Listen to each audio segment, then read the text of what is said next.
You are not classy enough to attend this wedding." The text message glowed on my phone screen, the harsh light reflected off the dark granite of my kitchen counter. Morgan sent it at 7:15 on a Thursday evening, 3 days before she was scheduled to walk down the aisle.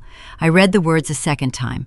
My sister went on to explain that my budget wardrobe, my 10-year-old sedan, and my working-class demeanor simply did not align with the luxury aesthetic she and Julian spent $500,000 trying to project. She needed the photographs to look like a high society debut. I was being cut from the guest list to protect the brand. Before I could even set the phone down, the screen switched to an incoming call. The caller ID displayed our mother's name. Brenda rarely dialed my number unless she needed a favor or an emergency fund replenished. I tapped the green button and put her on speaker. "I know she sent the text," Brenda said. Her voice carried no sympathy. It had a tight, rehearsed edge. "Ara, you have to be reasonable about this. Julian has very important investors coming. They expect a certain standard. Just let her enjoy her big day without making a scene." I stood in my quiet kitchen in Pennsylvania. I am 32 years old. I work as a financial compliance auditor. For over a decade, I have been the woman this family calls to fix their ruined credit, balance their overdrawn accounts, and rescue them from their own reckless choices. Yet the moment Julian swept in with his private jets and offshore accounts, I became a stain they needed to scrub away. Before I tell you exactly how this wedding ended, I want to welcome you to Grape Vengeance. Tell me your age in the comments and let me know if you have ever been pushed out of your own family because you refused to pretend to be someone else. Now back to the story.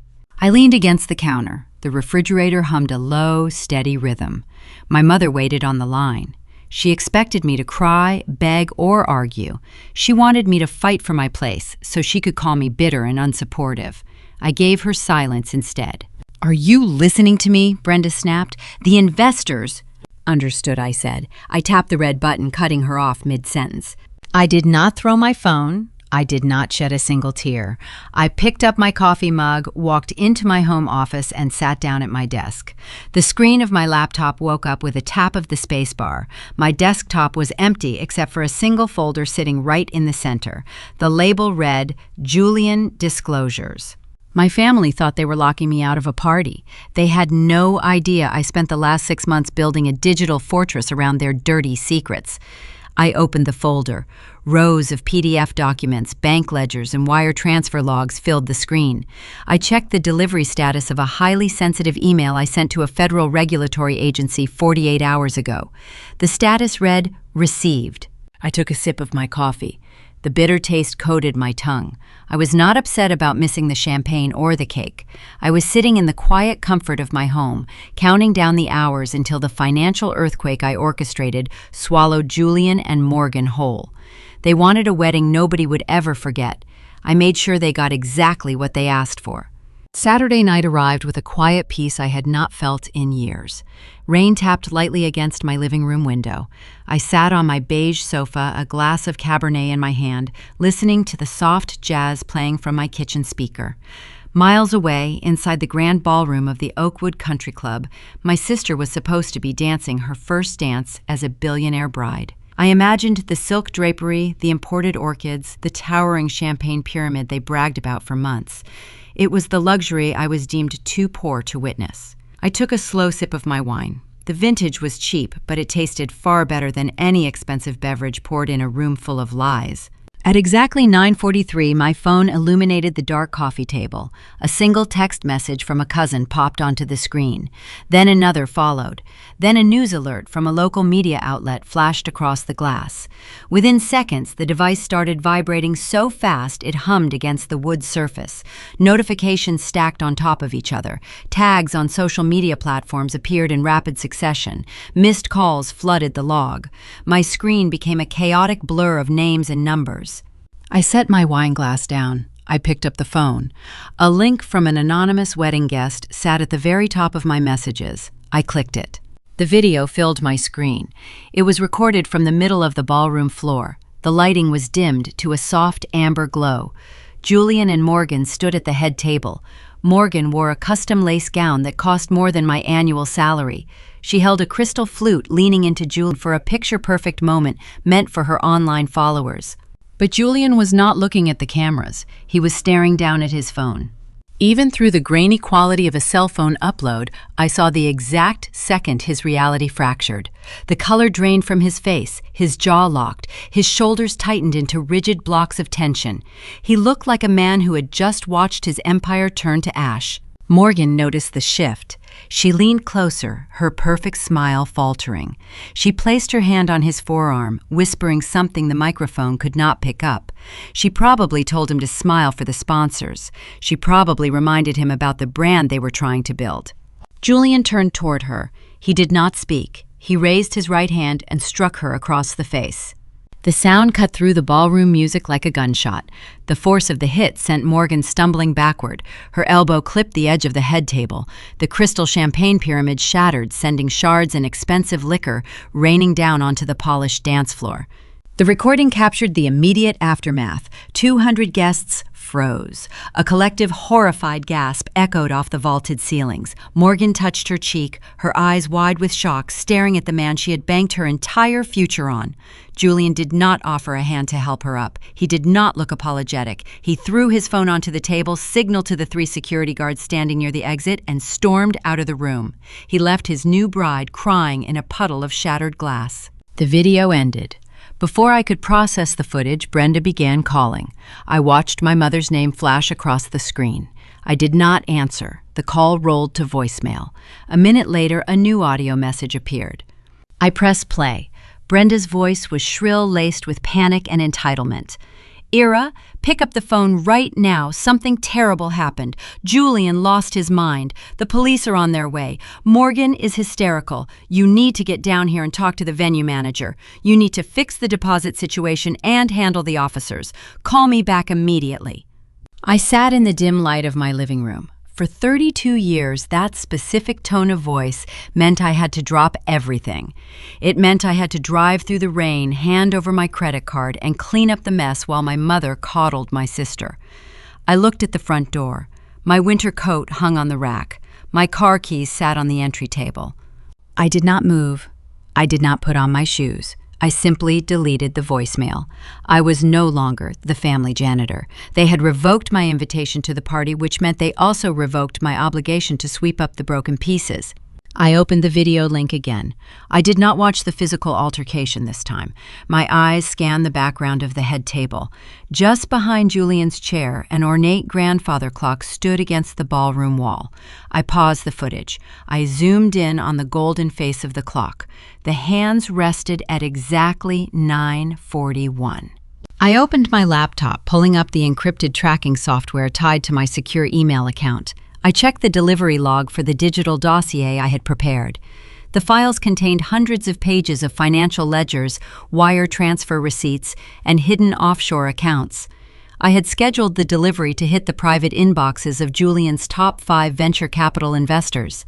The delivery timestamp glowed back at me, 9:40.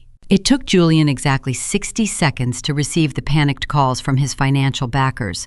60 seconds for him to realize the money was gone, the fraud was exposed, and the authorities were likely already circling his private jet. I let out a slow breath. A small, cold smile formed on my lips. The trap I laid months ago had finally snapped shut. Julian thought he was untouchable. He believed his tailored suits and luxury cars made him superior to a woman who drove a used sedan and checked tax codes for a living. Morgan believed the illusion too. She traded her own sister for a seat at a table built on stolen money. I closed the laptop and leaned back against the sofa.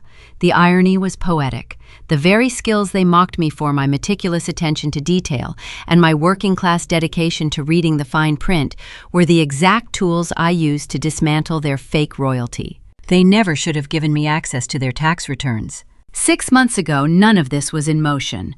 6 months ago, I was still playing the role of the dutiful daughter, helping my mother organize her financial documents for the upcoming fiscal year. I thought I was just reviewing basic property taxes and standard deductions.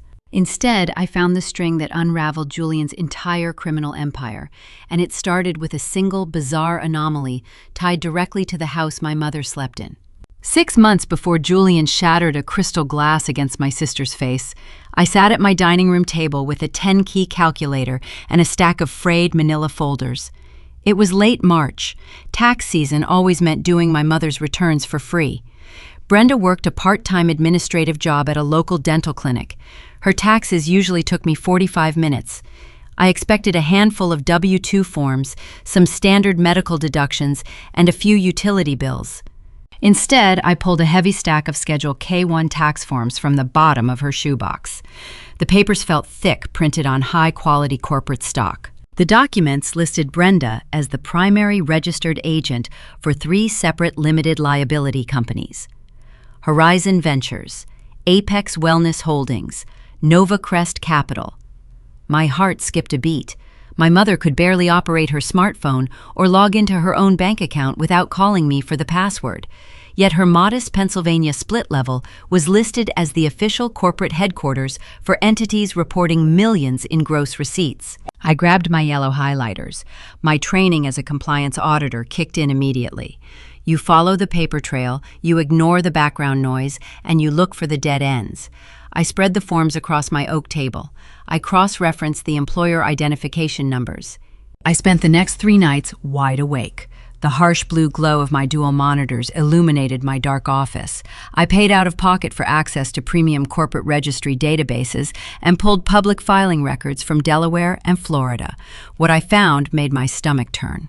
Julian ran a boutique investment firm catering to high-net-worth retirees in the Sunbelt. He promised elderly clients safe, fixed-income returns to protect their nest eggs. But the money never went into legitimate mutual funds or municipal bonds. Julian funneled their life savings directly into the 3 shell companies registered at my mother's home address. The stolen cash did not stop there. Dirty money always needs a clean exit. Julian used Morgan to wash the funds. My sister ran an influencer lifestyle brand selling overpriced face serums, digital wellness courses, and cheap imported athletic wear online. The shell companies purchased tens of thousands of units of her inventory using the stolen retiree funds. To the federal tax agencies, Morgan looked like a wildly successful entrepreneur having a breakout year. In reality, she was running a high-tech money laundering operation for a Ponzi scheme. They were bleeding elderly people dry to buy custom wedding gowns, lease luxury sports cars, and charter private flights. I printed the flowcharts. I printed the registered agent forms and the bank routing numbers. I shoved the evidence into my leather briefcase and drove straight to Morgan's downtown penthouse. The drive took 40 minutes. I spent the entire commute practicing how to break the news gently. I thought my sister was a naive girl blinded by love. I thought she needed her older sister to rescue her from a predatory con artist. She answered the door wearing a silk robe, holding a tiny Pomeranian in one hand and an iced matcha latte in the other. She did not invite me to sit on her velvet sofa. She stood in her expansive marble foyer, clearly annoyed by my unannounced arrival. Behind her, a team of decorators arranged massive floral centerpieces for her upcoming bridal shower. I laid the papers out on her glass entryway table. I pointed to the routing numbers. I explained the offshore structure. I told her Julian was stealing pensions and using her business to hide his tracks. I laid out the exact federal penalties for wire fraud and tax evasion. I expected her to gasp. I expected her to drop her drink, cover her mouth, and ask me how to hire a criminal defense attorney.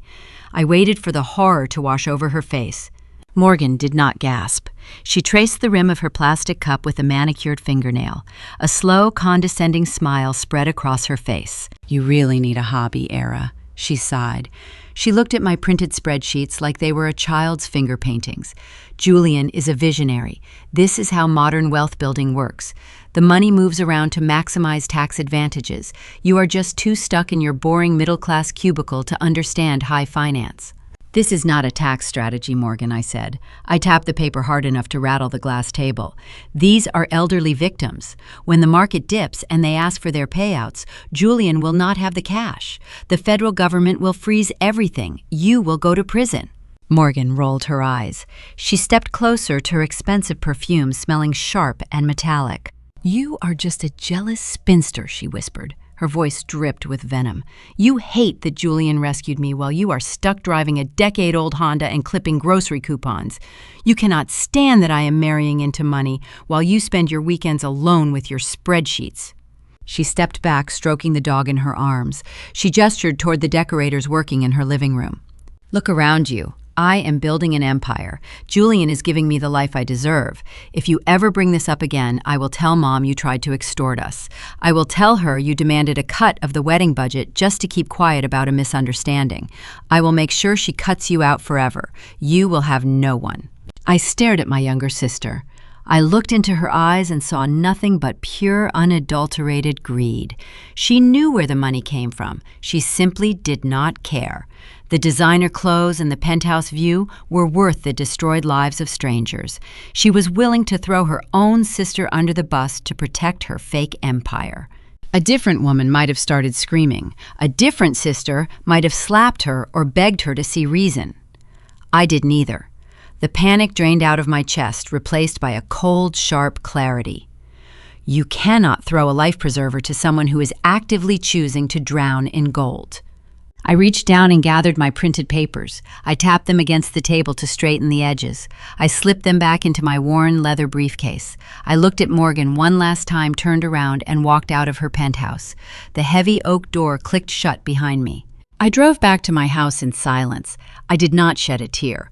When I reached my home office, I created the encrypted folder on my desktop. I named it Julian Disclosures.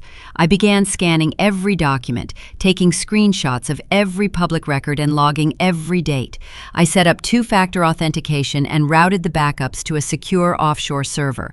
I built a meticulous digital paper trail, locking the evidence behind military-grade encryption. I thought isolating myself from their crime was enough.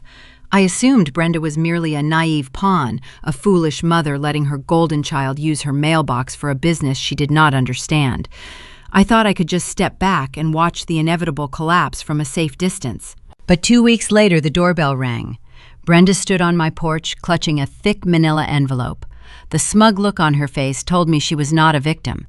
She was part of the trap, and she had just brought the snare directly to my front door. I opened the front door and found my mother standing on the porch. Brenda clutched a thick manila envelope against her chest. She wore a bright, forced smile that did not reach her eyes. For as long as I could remember, my mother dressed in discount department store blouses and sensible orthopedic shoes. Today she carried a pristine quilted leather handbag. A prominent designer logo gleamed in the porch light. The air around her smelled of a rare boutique perfume. It was the exact same expensive scent Morgan wore. "Are you going to invite me inside or leave me freezing on the welcome mat?" Brenda asked. Her tone held a playful rhythm, but her grip on the envelope was white-knuckled. I stepped aside. She brushed past me and walked straight into my kitchen. She placed her designer bag on one of my cheap wooden bar stools and laid the envelope onto the granite island. I stayed silent. I watched her pull out a stack of dense legal paperwork. She smoothed the pages flat with the palm of her hand. "I need a tiny favor," she said. Her voice dripped with practiced sweetness. "Morgan and Julian are expanding their business portfolio before the wedding. They are setting up a new joint venture. The bank just needs a simple character reference from a stable family member. You have great credit, Era. It will only take 2 seconds." She retrieved a silver pen from her purse and pushed it across the counter toward me.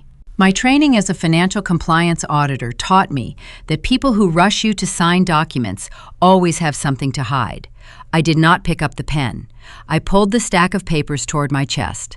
Brenda sighed, crossing her arms. "You do not need to read the whole thing. It is standard boilerplate nonsense. Just sign the last page." I ignored her. I flipped past the generic cover sheet. The heading on the second page read, "Commercial Guarantor Agreement." My eyes scanned the identifying details. The paperwork was directly tied to Horizon Ventures, one of the 3 offshore shell companies registered to my mother's home address. I kept reading. I checked the liability clauses. I reviewed the default conditions. The document had nothing to do with a character reference. It was a binding personal guarantee for a $150,000 line of credit. If I signed that paper, I became legally responsible for the entire debt. If Julian decided to drain the funds and default, the bank would not go after his offshore accounts. They would come after me. They would place a lien on my modest house, garnish my auditor salary, and obliterate the savings I spent 10 years building. My mother drove to my house to hand me a financial death sentence. I set the papers down. I looked at Brenda. "Did you read this?" I asked. My voice came out flat and cold. She waved her hand dismissively. "Julian explained it all to me. It is just a formality. The bank likes to see multiple family members backing a new enterprise. It shows unity. They have millions in assets, Era. You will never have to pay a single dime." "This is not a character reference," I said, tapping the liability clause with my index finger. "This is a primary guarantor contract. You are asking me to take on $150,000 of debt for a shell company." Brenda rolled her eyes. "You are always so dramatic. You find danger in every shadow. Julian is a venture capitalist. He knows how money works better than some low-level desk clerk in Pennsylvania. Just sign the paper and stop trying to ruin your sister's happiness." I pushed the silver pen back across the counter. "I will not sign it." The fake sweetness vanished from my mother's face. Her features hardened. Her posture stiffened into a defensive stance. The matriarch who demanded blind loyalty stepped out from behind the polite mask. "You are incredibly selfish," Brenda hissed. "Your sister is about to marry into high society. She is securing our future. All you have to do is put your name on a piece of paper to help her secure a simple loan, and you refuse out of pure spite? You have always been jealous of Morgan. You cannot stand seeing her succeed while you sit alone in this boring little house."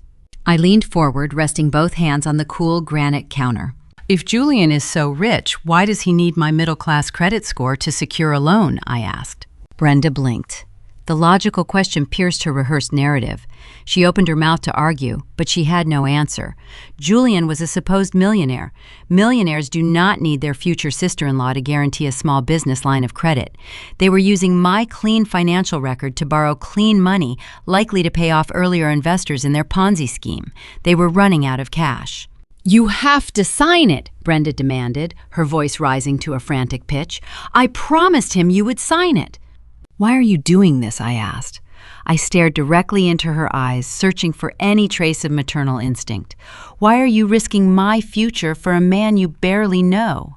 "Because he actually takes care of me," Brenda shouted. The words echoed off the kitchen walls. "He respects me. Julian gives me $5,000 every single month just to forward his mail and file some basic paperwork. He treats me like royalty. What have you ever done for me besides judge my choices?" The silence that followed was suffocating. I felt a sharp, hollow ache expand inside my chest. The truth stood under the harsh fluorescent lights of my kitchen.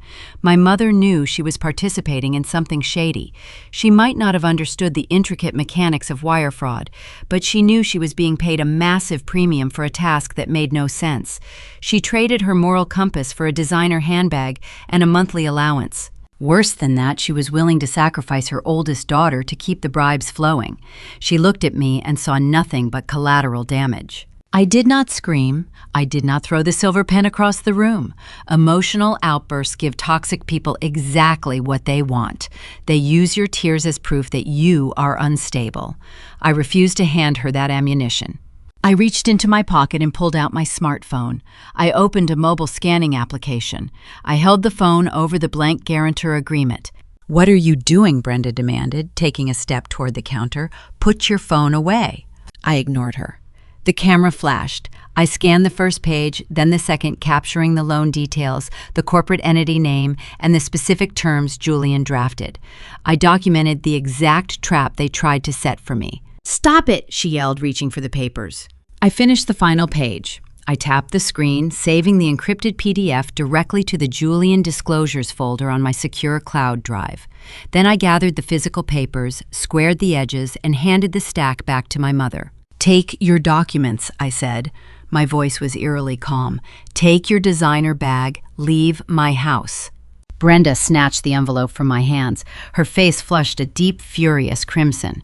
"You are making a huge mistake. Julian is a very powerful man. When Morgan finds out you sabotaged her business deal, she will never forgive you. You will not be welcome at the wedding. You will not be welcome in our family." I pointed toward the front door. "The boundary is drawn, Brenda. Get out." She spun around on her expensive heels and marched down the hallway. She pulled the front door open and slammed it shut behind her. The wooden frame rattled from the impact. I walked over and threw the deadbolt. The metal lock clicked into place with a satisfying finality. I leaned my back against the door and closed my eyes. My hands trembled slightly, betraying the adrenaline coursing through my veins. My own mother tried to ruin me for a $5,000 check. The betrayal cut deeper than I ever expected, but it also severed the last lingering thread of guilt I carried. I owed them nothing. They were desperate. The attempt to trick me into signing a loan meant Julian was scrambling for liquidity. The offshore accounts were likely frozen by early internal audits, and he needed domestic cash fast. My refusal to play the victim disrupted their entire timeline. I walked back to my home office. I sat at my desk and pulled up the new PDF scan. I added it to the growing mountain of evidence. The file contained wire fraud, tax evasion, and now attempted bank fraud. I knew they would not accept a fee quietly.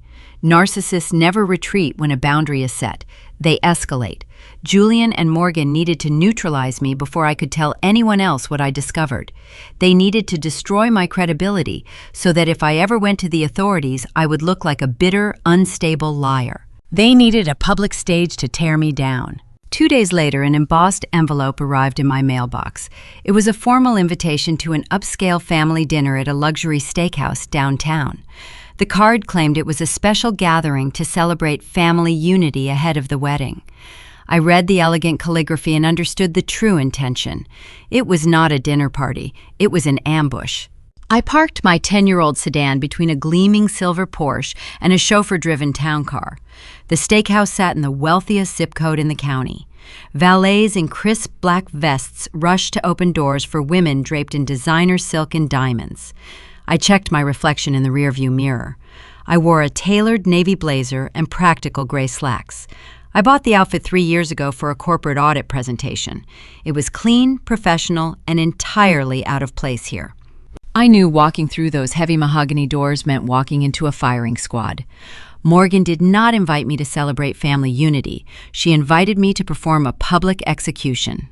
Inside, the private dining room smelled of charred beef, rich red wine, and expensive cigars. A long, polished wood table stretched across the center of the room, set with gleaming silver and crystal goblets. Morgan sat near the head of the table, holding court. She wore a backless emerald evening gown that caught the dim light. Julian sat beside her, laughing loudly with a group of older men wearing custom-tailored suits. These were the marks. The investors, the men Julian was actively scamming out of their life savings. Brenda sat 2 seats away, sipping a dirty martini. When she saw me enter the room, her smile tightened. She leaned over and whispered something into Morgan's ear. Morgan stood up. She raised her champagne flute, tapping a silver spoon against the rim to draw everyone's attention. "Look who finally made it," Morgan announced. Her voice echoed off the wood-paneled walls, cutting through the low hum of conversation.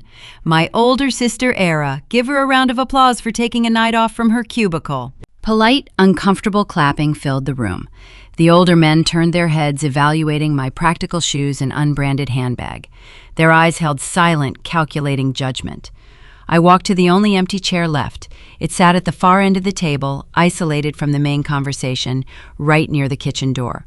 My father always told me that wealth whispers, but debt screams. He worked as a high school math teacher until a sudden heart attack took him when I was 20.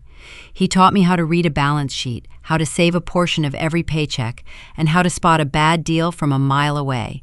He taught Morgan how to ride a bicycle, but Brenda taught her how to demand a nicer one. My sister learned early that looking rich was much easier than actually earning a living. Dinner arrived in a flurry of white-gloved waiters. I ordered a simple garden salad. Julian ordered a rare tomahawk steak coated in edible gold leaf. He made sure everyone at the table heard the exorbitant price tag. Halfway through the main course, the trap sprang shut. Morgan leaned forward, resting her chin on her manicured hand. "Era, tell everyone about your little car. It is so vintage. Does the heater even work anymore?" The table fell silent. The wealthy investors paused with their forks in midair, watching the familial blood sport unfold. "It runs perfectly fine," I said. I kept my voice level. I maintain the engine. Brenda let out a loud theatrical sigh. "She refuses to upgrade. I keep telling her that projecting success is half the battle in this world. You cannot attract high-value opportunities when you look like you are struggling to make rent every month. They were laying the groundwork. I watched the faces of the men surrounding Julian. Morgan and Brenda were painting a very specific picture. They were establishing me as a failure. They wanted Julian's elite social circle to see me as a bitter, struggling relative who could not manage her own life. This was a calculated character assassination. If I ever tried to blow the whistle on their Ponzi scheme, these investors would remember this dinner. They would dismiss my warnings as the jealous ramblings of a poor sister trying to extort her wealthy family. Julian wiped his mouth with a linen napkin. He looked at me with exaggerated theatrical pity. He shook his head slowly, playing the role of the benevolent future brother-in-law. "It breaks my heart," Julian said. He pitched his voice loud enough for the entire room to hear. "Family is everything to me. I hate seeing you struggle like this. You work so hard for pennies." I set my fork down. I did not speak. I let the silence stretch, forcing him to fill the void. Julian smiled. It was a predatory, arrogant grin. "I was talking to my human resources director today. We have an opening at the firm. It is an entry-level filing clerk position. The pay is minimum wage, but it gets your foot in the door. I am willing to bypass the interview process and give it to you out of pity. We can even advance you your first paycheck so you can buy some decent clothes." Morgan laughed, a high, cruel sound that bounced off the crystal glasses. Brenda nodded in agreement, looking at me with feigned sorrow. "Say thank you," Brenda urged. "Julian is throwing you a lifeline." My chest tightened. The urge to flip the table surged through my veins. The urge to point at the older men and tell them their retirement funds were currently paying for Morgan's emerald dress burned in my throat. But reacting with anger gives toxic people exactly what they want. They use your tears as proof that you are unstable. I refused to hand them that ammunition. I picked up my water glass. I took a slow, deliberate sip. I placed it exactly in the center of my cardboard coaster. "I appreciate the offer, Julian," I said. My tone remained perfectly flat, devoid of any emotion. "But I have to decline. I am quite satisfied with my current position as a compliance auditor." Julian scoffed. He leaned back in his leather chair, swirling his expensive bourbon. "Suit yourself. I am just trying to pull you out of a mud. Some people prefer to stay at the bottom." I folded my cloth napkin and placed it on the table. I looked directly into Julian's eyes. I did not blink. "My firm keeps me very busy," I continued. The pitch of my voice dropped, forcing the entire table to lean in to hear me. "Lately, I have been spending a lot of time reviewing offshore tax structures. It is fascinating work." Julian stopped swirling his bourbon. The amber liquid settled in his glass. Morgan frowned, confused by the sudden shift in my tone. "What are you talking about?" she snapped. I kept my eyes locked on Julian. I ignored my sister entirely. "Specifically, I have been studying Section 881 of the Federal Tax Code," I said. "It deals with foreign corporations and the evasion of domestic tax liabilities through shell companies. The penalties are quite severe. The federal government tends to frown upon routing domestic fixed income capital through Florida-based LLCs with ghost registrations. The IRS calls it structuring. The Department of Justice calls it wire fraud." The air in the private dining room evaporated. The older investors looked at each other, furrowing their brows. They did not understand the exact threat, but they recognized the financial terminology. They recognized the words wire fraud. A heavy, uncomfortable tension settled over the expensive stakes. Julian's predatory smile vanished. The color drained from his face, leaving his skin a pale, sickly gray. His hand gripped the crystal bourbon glass so tightly his knuckles turned white against the glass. He stared at me, his jaw clenched, the realization hitting him like a physical blow to the chest. He knew exactly what I meant. Horizon Ventures, Apex Wellness Holdings, Nova Crest Capital. He thought he was untouchable. He thought I was just a naive desk clerk he could bully into submission. In 20 seconds, I let him know I held the keys to his prison cell. I pushed my chair back and stood up. I smoothed the wrinkles from my navy blazer. "Thank you for the salad, Morgan," I said. I turned to the table of confused investors. "Enjoy your evening, gentlemen. I suggest you keep a very close eye on your statements this quarter." I walked out of the mahogany doors without looking back. The valet brought my 10-year-old sedan to the curb. I tipped him a $5 bill, climbed into the driver's seat, and pulled out into the cool night air. The steering wheel felt solid and grounding under my hands. I did not win the dinner, but I shifted the power dynamic permanently. Julian brought me there to break my confidence. He wanted to make me feel small. Instead, I planted a seed of pure terror deep inside his chest. He now knew I saw the strings attached to his puppet show. He knew I had the federal tax codes memorized. By the time I reached my driveway, my phone was ringing. The caller ID displayed an unknown number, but I knew who was on the other end. Paranoia is a powerful motivator. A man with millions of dollars of stolen money cannot afford to leave a loose end untied. Julian was no longer trying to humiliate me. He was trying to survive me. And I knew his next move would involve showing up at my front door with a price tag attached to my silence. The morning sun cast long, pale shadows across my kitchen floor. I stood at the counter brewing a pot of dark roast coffee. The bitter, earthy scent filled the room, grounding my thoughts. Friday mornings usually involved quiet preparation for the end of the corporate auditing week. My mind normally sorted through compliance spreadsheets, risk factors, and quarterly review notes. Today, my thoughts remained anchored to the luxury steakhouse. I knew my deliberate mention of the federal tax code had rattled Julian. Men who build their empires on stolen retirement funds sleep very lightly. I expected some form of retaliation. I just did not expect it to arrive on my doorstep before 9 o'clock in the morning. A rapid, sharp knocking echoed down the hallway. I set my ceramic mug on the granite counter. I did not rush. I walked to the front door, my bare feet silent against the hardwood floor, and peered through the peephole. Julian stood on my porch. He wore a tailored charcoal suit, but the polished, arrogant posture from the dinner party had vanished. His silk tie hung slightly loose at his collar. His shoulders carried a rigid, coiled tension. He kept glancing over his shoulder at the quiet suburban street. He was alone. Morgan and Brenda were nowhere in sight. I unlocked the deadbolt and opened the door just a few inches. I kept my hand firmly gripped around the brass knob, my foot bracing the bottom edge of the frame. "We need to talk, Era," he said. His voice lacked the theatrical booming warmth he projected around his wealthy investors. It sounded flat, hollow, and strictly transactional. "I do not take unannounced meetings, Julian." I began to push the door shut. He wedged his polished leather dress shoe against the wooden frame. The action was swift, desperate, and calculated.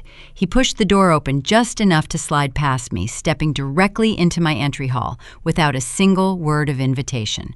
My pulse quickened, drumming a steady beat against my ribs, but I kept my breathing even. Panic is currency for men like him. I refused to open my wallet. "You have a lovely home," Julian lied, glancing around my living room. His eyes scanned the thrifted armchairs, the simple woven rug, and the modest television stand. He treated my house like a contagious disease he was afraid of catching. "It is quaint, but a woman with your sharp intellect should not be living paycheck to paycheck in a neighborhood like this." I stepped back, maintaining a safe physical distance. "State your business and leave my property." Julian ignored the directive. He walked toward my kitchen island, his leather shoes clicking sharply against the tile. He reached inside his tailored suit jacket and pulled out a rectangular slip of paper. He placed it face up on the counter. He smoothed the edges with his fingertips, performing the gesture as though he were bestowing a profound blessing upon a peasant. I walked over and looked down. It was a cashier check. The payee line bore my full legal name in crisp printed font. The amount read $50,000. "Consider it an early Christmas gift," Julian said, tracing the edge of the paper. "A small token of appreciation from your future brother-in-law. Morgan worries about you constantly. She wants you to be comfortable. Take the funds, buy a newer sedan, upgrade your working-class wardrobe, move into a better zip code, start acting like part of a successful, thriving family." I stared at the heavy black ink. A cashier check meant the funds were guaranteed directly by the bank, masking the original source of the withdrawal. It was a brilliant move for a man trying to hide his tracks from an auditor, but it was also a glaring admission of guilt. Innocent men do not drive to the suburbs to hand out $50,000 checks the morning after someone casually mentions a tax code violation. He was trying to buy my silence. He framed the bribe as charity to protect his fragile ego, but the subtext roared through the quiet kitchen. Take the money, close your eyes, forget the offshore shell companies, and keep your mouth shut. I did not reach for the paper. I folded my arms tightly across my chest. I do not accept gifts from strangers, I said, and I certainly do not accept hush money from a man running a shadow ledger through my mother's home address. The fake generosity drained out of Julian's face. His jaw locked tight, the muscles in his neck strained against his crisp white collar. He realized the polite extortion tactic had failed completely. He dropped the benevolent billionaire act, and the predator underneath finally stepped into the light. "You are playing a very dangerous game, Era," he said. His voice dropped to a harsh, gravelly whisper. "You read a few financial blogs and think you understand high finance? You do not. You are a low-level paper pusher. If you keep running your mouth and spreading lies, I will unleash a legal team that costs more per hour than you make in an entire year." He closed the distance between us, stepping deep into my personal space. I could smell the stale bourbon from the night before seeping through his expensive boutique cologne. "They will bury you in litigation," Julian continued, leaning forward. "They will sue you for defamation, tortious interference, and corporate harassment. You will lose this quaint little house. You will lose your auditing job. I will make sure you spend the rest of your miserable life buried under a mountain of legal debt." His threats were textbook intimidation. I recognized the strategy from years of dealing with hostile corporate clients. He wanted me to feel tiny. He wanted me to believe his wealth made him an invincible god, and my middle-class status made me a defenseless insect. He wanted me to forget that federal laws applied to him. I looked at the cashier check resting on the granite, then shifted my gaze back up to his furious face. "Is that your final offer?" I asked. "Take the money, Era. Walk away right now. This is the only warning you are going to get." I tilted my head, breaking eye contact for just a fraction of a second. I shifted my gaze past his tailored shoulder, looking toward the dark wooden bookshelf resting against the far wall of the living room. Tucked between a stack of heavy hardcover novels and a potted fern sat a small cylindrical black device. A tiny blue light blinked in a steady, continuous rhythm. Julian followed my gaze, his eyes locked onto the glowing lens. "That is a motion-activated security camera," I said. My tone remained bright and conversational, as if I were simply giving a weather report. "It records high-definition audio and video. It pushes the digital files directly to a secure cloud server the moment it detects movement in the room. It captured you forcing your foot into my doorframe. It captured you placing a $50,000 bribe on my kitchen counter, and it is currently recording you trespassing in my home and issuing legal threats to cover up your financial crimes." Julian froze. His chest stopped rising. The realization hit him like a physical blow to the stomach. He was a man who spent his entire adult life controlling the narrative, orchestrating fake success stories for the internet, and staging lavish dinners to project untouchable power. Now, he was the star of an unedited, unscripted video that could easily put him in a federal penitentiary for the next 2 decades. I took a firm step toward him. "Get out of my house." Julian scrambled backward, his polished, arrogant demeanor shattered into frantic, uncoordinated panic. He lunged toward the kitchen island, snatching the cashier check off the granite surface. His fingers fumbled, crinkling the expensive bank paper. He shoved the check deep into his suit jacket pocket. "You have no idea who you are messing with," he stammered, his voice cracking under the weight of his own terror. "You think a little video protects you from me? You are nothing. We are going to ruin your life." He turned and fled down the hallway. He grabbed the front door, pulling it open with such force the metal hinges groaned. He practically ran down the wooden porch steps. I walked over to the threshold and watched him climb into his luxury SUV. The tires squealed against the damp asphalt as he sped away from the curb, desperate to escape the immediate consequences of his own hubris. I pushed the door shut and engaged the heavy deadbolt. My heart hammered a frantic rhythm against my ribs, but my mind felt razor-sharp and crystal clear. I walked over to the bookshelf and picked up the small black camera. I carried the device into my home office and plugged the cable directly into my laptop. I opened the management software and downloaded the raw footage. The video played back in perfect, undeniable clarity. Julian forcing his way inside, the deliberate placement of the bribe, the thinly veiled threats to destroy my career, the sheer, unadulterated terror on his face when he spotted the blinking blue light. I created a duplicate copy of the media file and dropped it into the Julian Disclosures folder on my desktop. The digital fortress I had been building for the last 6 months now held the ultimate trump card. I already had documented proof of wire fraud, tax evasion, and attempted bank fraud. Now I possessed concrete, high-definition evidence of witness tampering, bribery, and direct intimidation. Julian was a desperate, cornered man. Desperate men make sloppy mistakes, but they also cause immense collateral damage when they finally crash. I knew he would run straight back to Morgan and Brenda. He would twist the morning events to fit his narrative. He would claim I demanded money from him and tried to set up a trap. My mother and sister would blindly swallow his version of reality because their designer lifestyles depended entirely on his stolen money. They would unite against me, convinced I was the villain, trying to tear down their hard-earned success. Sitting alone in my quiet office listening to the hum of the computer tower, I realized the time for passive observation had officially ended. Gathering evidence was no longer enough to keep me safe. I needed to build a legal shield around myself before their sinking ship pulled me under the water. Julian threatened me with his high-powered lawyers. I needed to find a lawyer of my own. I did not need a standard defense attorney. I needed someone who specialized in federal corporate fraud, the kind of lawyer who knew exactly which government agency to call when millions of dollars went missing from elderly retirees. I picked up my phone and opened a search browser. The real war was about to begin. I did not go to a local strip mall lawyer to handle a multi-million-dollar financial crime. I needed a shark who swam in federal waters. My career as a compliance auditor taught me a very harsh lesson early on. When innocent people lose their life savings, the government does not care about your petty family drama. Agents only care about whose signature sits on the bottom line of the forged contracts. Brenda tied her own home address to a fraudulent enterprise and tried to drag me down into the mud with her. I refused to drown for her sins. I researched for 3 hours and found a specialized whistleblower attorney located in downtown Philadelphia. His name was David. He spent 15 years prosecuting corporate fraud for the Department of Justice before switching to private practice. I called his office on my lunch break.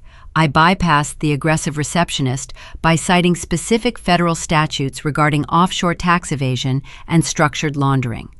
My clinical precision earned me an in-person meeting for Tuesday afternoon.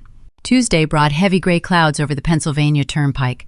I drove to the city in silence, the rhythm of my tires grounding my thoughts. I walked into David's high-rise office carrying my worn leather briefcase. The suite smelled of expensive polished cedar and fresh ink. David wore a modest gray suit. He did not offer me coffee or attempt to make friendly small talk about the weather. He sat behind his large mahogany desk and asked me why I required his services. I did not give him an emotional sob story about my sister's upcoming luxury wedding. I did not complain about my mother's toxic betrayal. Emotional clients are unpredictable clients. I opened the briefcase and let the documents speak for themselves. I slid the printed ledgers across the smooth wood. I followed them with the scanned commercial guarantor agreement Brenda tried to force me to sign. Finally, I placed a secure digital tablet on his desk. I pressed play on the security footage of Julian offering me a $50,000 bribe and threatening to destroy my career. David leaned forward, his sharp eyes darted across the printed numbers tracing the flow of stolen capital. He watched the video in absolute silence. He rewound the clip twice, listening closely as Julian issued direct legal threats while standing inside my living room. When the video finished, David folded his hands. He looked at me with a calculating gaze. "You are a trained auditor," David stated. I nodded. "Then you know exactly what you are holding," he continued, "but you do not know the full picture." David stood up and walked over to the floor-to-ceiling window overlooking the city skyline. The Securities and Exchange Commission has been quietly tracking Julian for 8 months, he explained. The FBI joined the inquiry a few weeks ago. The feds know the retirement funds are missing. They know the elderly victims are receiving falsified return statements every quarter. What they could not prove was where the capital went. Julian layered the accounts perfectly. He hid behind corporate veils in Florida and Delaware. The investigators hit a brick wall trying to connect the stolen pensions to his domestic bank accounts. David turned around and walked back to the desk. He tapped his index finger against the loan guarantor agreement bearing my mother's address. "You just handed me the sledgehammer to break down their wall," David said. "You are the missing link." A cold shiver traced down my spine. The federal government was already circling the wagons. If I had stayed quiet, if I had simply ignored the tax anomalies out of misguided family loyalty, the FBI would have eventually raided my mother's house. Because Brenda tried to trick me into guaranteeing that corporate loan, my name would have been dragged into the federal indictment. I would have lost my auditing license, my life savings, and my freedom. I looked at David. "I want federal whistleblower protection," I said. "I want a signed immunity agreement shielding me from any prosecution related to the shell companies Julian fraudulently tied to my family. In exchange, I will give you the encrypted drive containing the entire digital trail." David did not hesitate. He picked up his phone and dialed a direct line to a federal prosecutor he knew personally. He spoke in rapid, coded legal jargon for 10 minutes.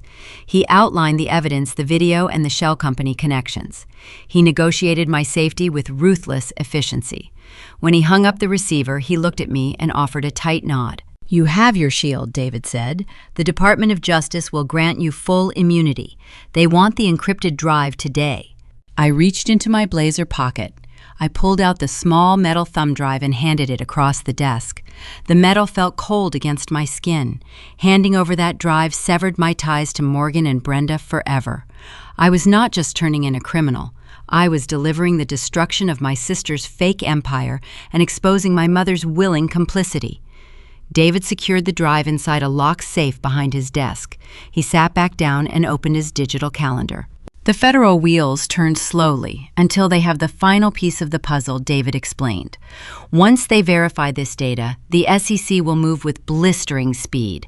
They will file emergency injunctions to prevent Julian from liquidating assets or fleeing the country.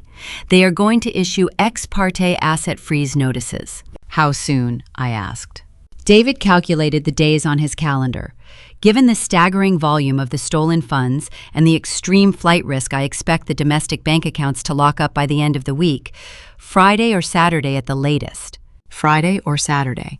The dates echoed loudly in my mind. Morgan was scheduled to walk down the aisle on Saturday evening. She spent 2 years planning a high society debut meant to elevate her status and humiliate anyone she deemed beneath her. She banned me from the venue because my modest presence threatened her luxury aesthetic. She wanted a picture-perfect weekend funded by stolen pensions. I looked at David and thanked him for his time. I left the high-rise building and walked out onto the bustling Philadelphia streets. The autumn air felt crisp and remarkably light. For years, I carried the crushing burden of fixing my family's mistakes. I paid their late bills, smoothed over their arguments, and absorbed their daily insults just to keep the peace. I finally realized that trying to save people who love their toxic choices will only get you killed. I decided right then to stop fighting them. I would not call Brenda to warn her about the impending doom. I would not text Morgan to gloat about the evidence. I would step aside and let the federal justice system act as the ultimate karma. They wanted to live in a world of high finance and corporate wealth. They were about to learn how ruthlessly that world punishes a thief. I drove back to my quiet suburban house. I felt an overwhelming sense of calm. The trap was officially set. The federal agents were reviewing the files. The countdown had started. But narcissists do not wait quietly for their downfall. As the wedding week began, the pressure inside Julian's crumbling empire started to leak out. He knew I had the camera footage. He knew he failed to buy my silence. He needed to discredit me before the ceremony, and he used his favorite weapon to do it. On Wednesday morning, my phone began vibrating relentlessly. Brenda was sending me a barrage of cruel, unhinged text messages, doubling down on my banishment from the family. Her vitriol was not just standard emotional abuse. She was panicking, trying to cover her tracks and preparing to cross a line that would force me to take my mother down with the rest of them. Saturday morning arrived with clear skies and a biting chill in the Pennsylvania air. I woke up at 7. I did not have a hair appointment.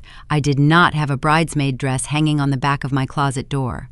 I wore faded cotton sweatpants and an oversized college sweater. I walked into the kitchen and turned on the faucet. The water ran cold over my hands. My phone buzzed against the granite counter. The screen lit up, then it buzzed again. And again. A relentless string of notifications disrupted the quiet morning. I dried my hands on a dish towel and picked up the device. Brenda was awake.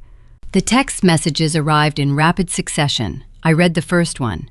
"You are officially banned from the country club premises today," Brenda wrote. "Do not try to show up and ruin this for your sister. Security has your photograph. If you step foot on the property, they will escort you away in handcuffs." I scrolled down to the next message. "Morgan deserves a perfect day," the text read. "She worked too hard to build her brand.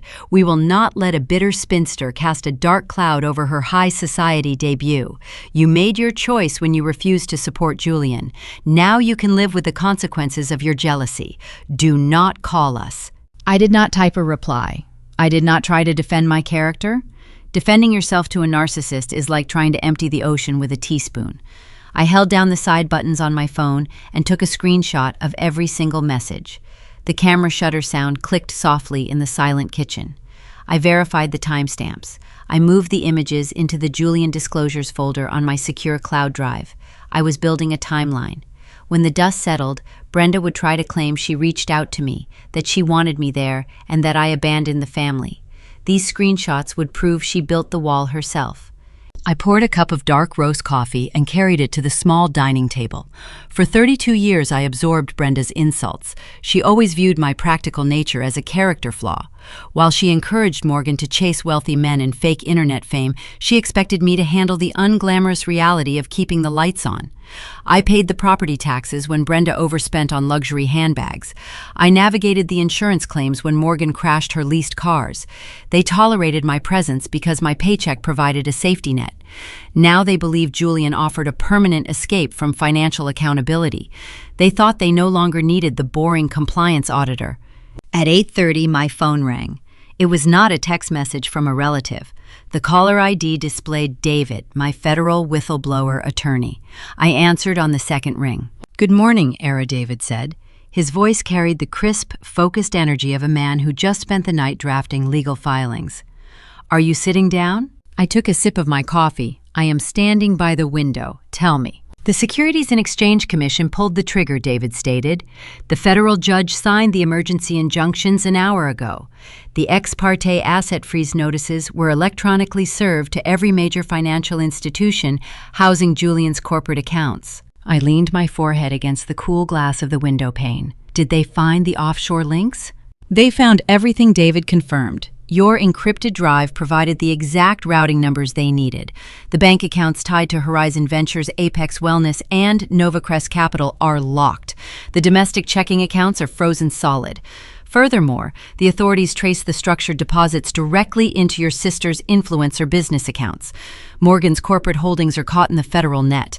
All her business funds are seized pending investigation." A heavy silence hung on the line. I pictured the luxury bridal suite at the Oakwood Country Club. I pictured the hairstylists, the makeup artists, the expensive imported champagne, and the catered breakfast spread. None of those vendors had been paid the final balances yet. Wedding vendors always run the credit cards on the morning of the event. "Are the personal accounts frozen too?" I asked. "Everything connected to the stolen pensions is locked," David said. "Julian cannot withdraw a single dollar. Morgan cannot swipe a business debit card. The federal government just turned off the faucet.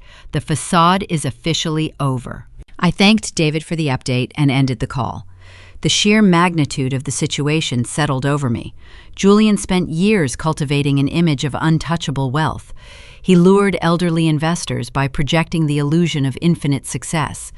Today, he was a broke man standing in a rented tuxedo, hours away from facing the crushing weight of a federal indictment. I did not celebrate. I did not pop a bottle of cheap champagne. I put my phone on the kitchen counter and went about my Saturday chores. I walked into the living room with a small watering can. I carefully watered my pothos plant, checking the soil moisture with my fingertips. I wiped down the leaves with a damp cloth. I moved to the kitchen and opened the pantry doors. I pulled out the canned goods, checking expiration dates and arranging the labels to face outward. I swept the hardwood floors. I folded a load of laundry. There was a profound sense of control in these mundane tasks. Miles away, a financial hurricane was about to tear through a country club ballroom. My mother and sister were sitting in the eye of the storm, fully oblivious to the incoming destruction. I chose to stay in my quiet suburban house organizing soup cans. I refused to let their chaos dictate my heartbeat.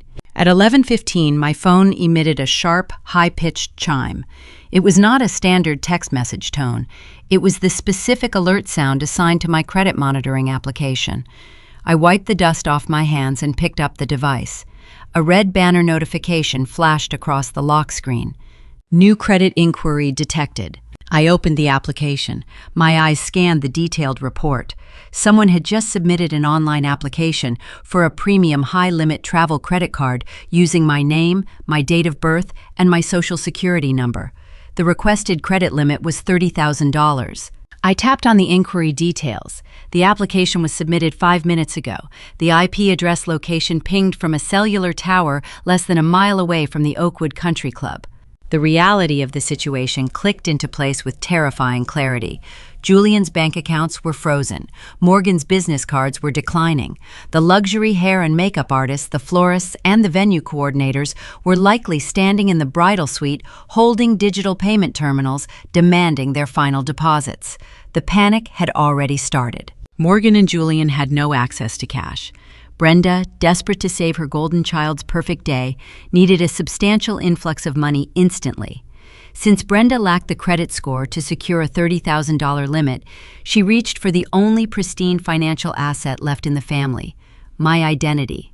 My mother was sitting in a plush velvet chair at a country club, secretly typing my social security number into a credit card application to pay for her daughter's fraudulent wedding. She assumed I would just absorb the debt.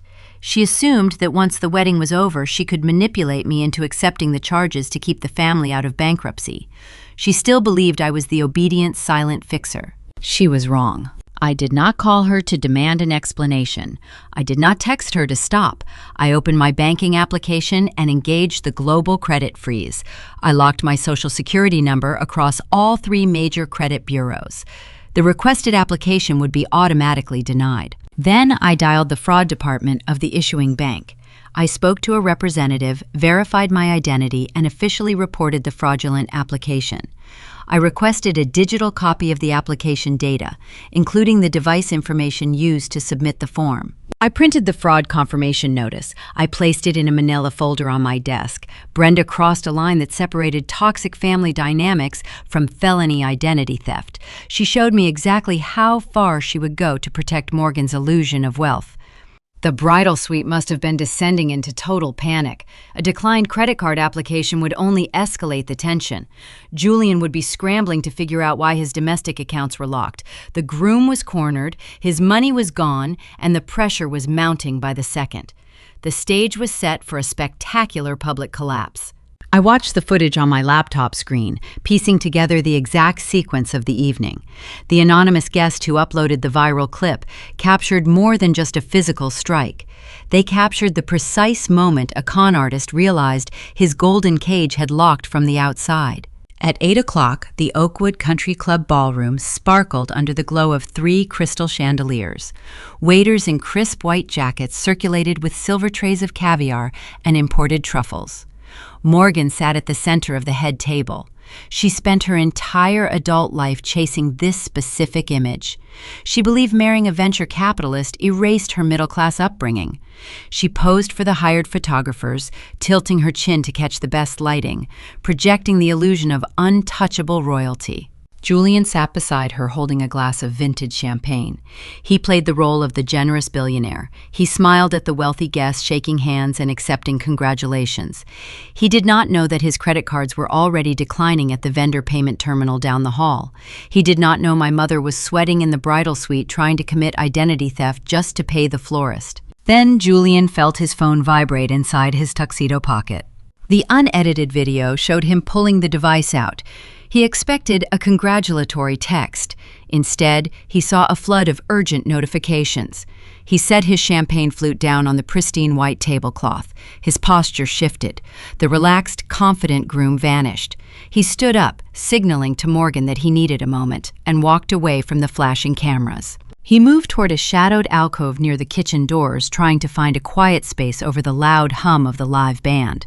The guest holding the cell phone kept recording, tracking Julian through the crowd. Julian pressed the phone to his ear. The body language spoke volumes. He hunched his shoulders, he paced in a tight circle, his free hand rubbed the back of his neck. He was speaking to his primary wealth manager in New York. The call did not last long. The manager informed him that the domestic bank accounts were frozen. The offshore shell companies were locked. The liquidity he relied on to maintain his fake empire had evaporated. Julian ended the call and stared at his glowing screen. An email arrived from his corporate defense attorney. It contained the preliminary legal filings from the Securities and Exchange Commission, the emergency injunctions, the ex parte asset freeze notices. I can picture him zooming in on the digital PDF. I know exactly what he read. Federal indictments require a foundation of evidence, and the preliminary filings list the sources of the internal documentation. He scrolled past the charges of wire fraud and structured laundering. He reached the bottom of the page. He saw the unredacted name of the federal whistleblower who provided the encrypted drive. Era Rivera. The woman he mocked at an upscale steakhouse, the woman he offered a minimum wage filing job out of pity, the woman he tried to bribe with a $50,000 cashier check just 48 hours ago. He realized the boring compliance auditor dismantled his entire criminal operation without ever raising her voice. The video captured Julian walking back toward the head table. He looked like a ghost. His skin carried a sickly pale hue. His tailored tuxedo seemed to hang loosely on his frame. The confident stride was gone, replaced by the erratic, heavy steps of a cornered predator. He reached the head table. Morgan did not notice his distress. She was too busy directing a videographer to capture the perfect angle of her diamond ring. She lived in a bubble of pure narcissism, shielded from the reality of the financial ruin unfolding around her. Julian leaned down. He placed his hands flat on the table, leaning directly into her personal space. He spoke in a harsh, frantic whisper. The microphone on the guest camera could not capture the exact words, but the lip reading was clear. He asked her what she did. He accused her of setting him up. Julian built his life on deception, so he naturally assumed everyone else was running a scam. His mind fractured under the pressure. He concluded that Morgan must have conspired with me to steal his wealth. He thought we orchestrated a master plan to drain his accounts on his wedding day. He looked at the woman in the custom lace gown and saw a co-conspirator who had just betrayed him to the federal government. Morgan looked annoyed. She swatted her hand in the air, a dismissive gesture. She told him to stop hovering. She pointed toward the professional cameras surrounding the dance floor. She wanted him to sit down, smile, and play his part in her production. The money was all she cared about, and she remained oblivious to the fact that the money no longer existed. Julian grabbed her arm. His fingers dug into the white silk. He demanded answers. He asked her how much I paid her to turn over the offshore ledgers. Morgan tried to pull away, her face flushed with embarrassment. She did not like losing control of her aesthetic. She hissed at him, telling him he was ruining her shots. She called him paranoid. She told him to fix his attitude before the elite guests noticed they were arguing. Her sheer vanity acted as a match dropped into a pool of gasoline. Julian had just lost millions of dollars. He faced decades in a federal penitentiary. His reputation, his freedom, and his fraudulent empire were destroyed. And the woman sitting next to him only cared about a camera angle. The realization that he had funded a hollow, ungrateful illusion pushed him over the edge of sanity. He released her arm. He stood up straight. He raised his right hand high in the air. The strike landed with terrifying force. The slap echoed through the silent pockets of the ballroom, cutting through the background music. The impact snapped Morgan's head to the side. She lost her balance, her chair tipping backward. She collided with the edge of the table. The crystal champagne tower trembled, tipped, and crashed to the floor. Shards of glass exploded across the polished hardwood, spraying expensive liquor everywhere. A collective gasp ripped through the crowd of 200 attendees. The wealthy investors, the socialites, and the extended family members froze in stunned silence. The polished veneer of the high society debut cracked wide open, exposing the ugly, desperate reality underneath. Morgan touched her cheek, her eyes wide with shock. The red mark bloomed instantly against her pale skin. She looked up at Julian, waiting for an apology, waiting for him to break character and beg for forgiveness. Julian offered nothing. He did not extend a hand to help her stand. He looked down at her with pure disgust. He turned his back on his new bride, signaled to his private security detail, and marched toward the exit doors. He pushed past the bewildered guests fleeing the venue before the local authorities could arrive. I paused the video on my laptop. I sat in the quiet comfort of my home office, miles away from the shattered crystal and the ruined lace. My methodical documentation had culminated in a spectacular public implosion.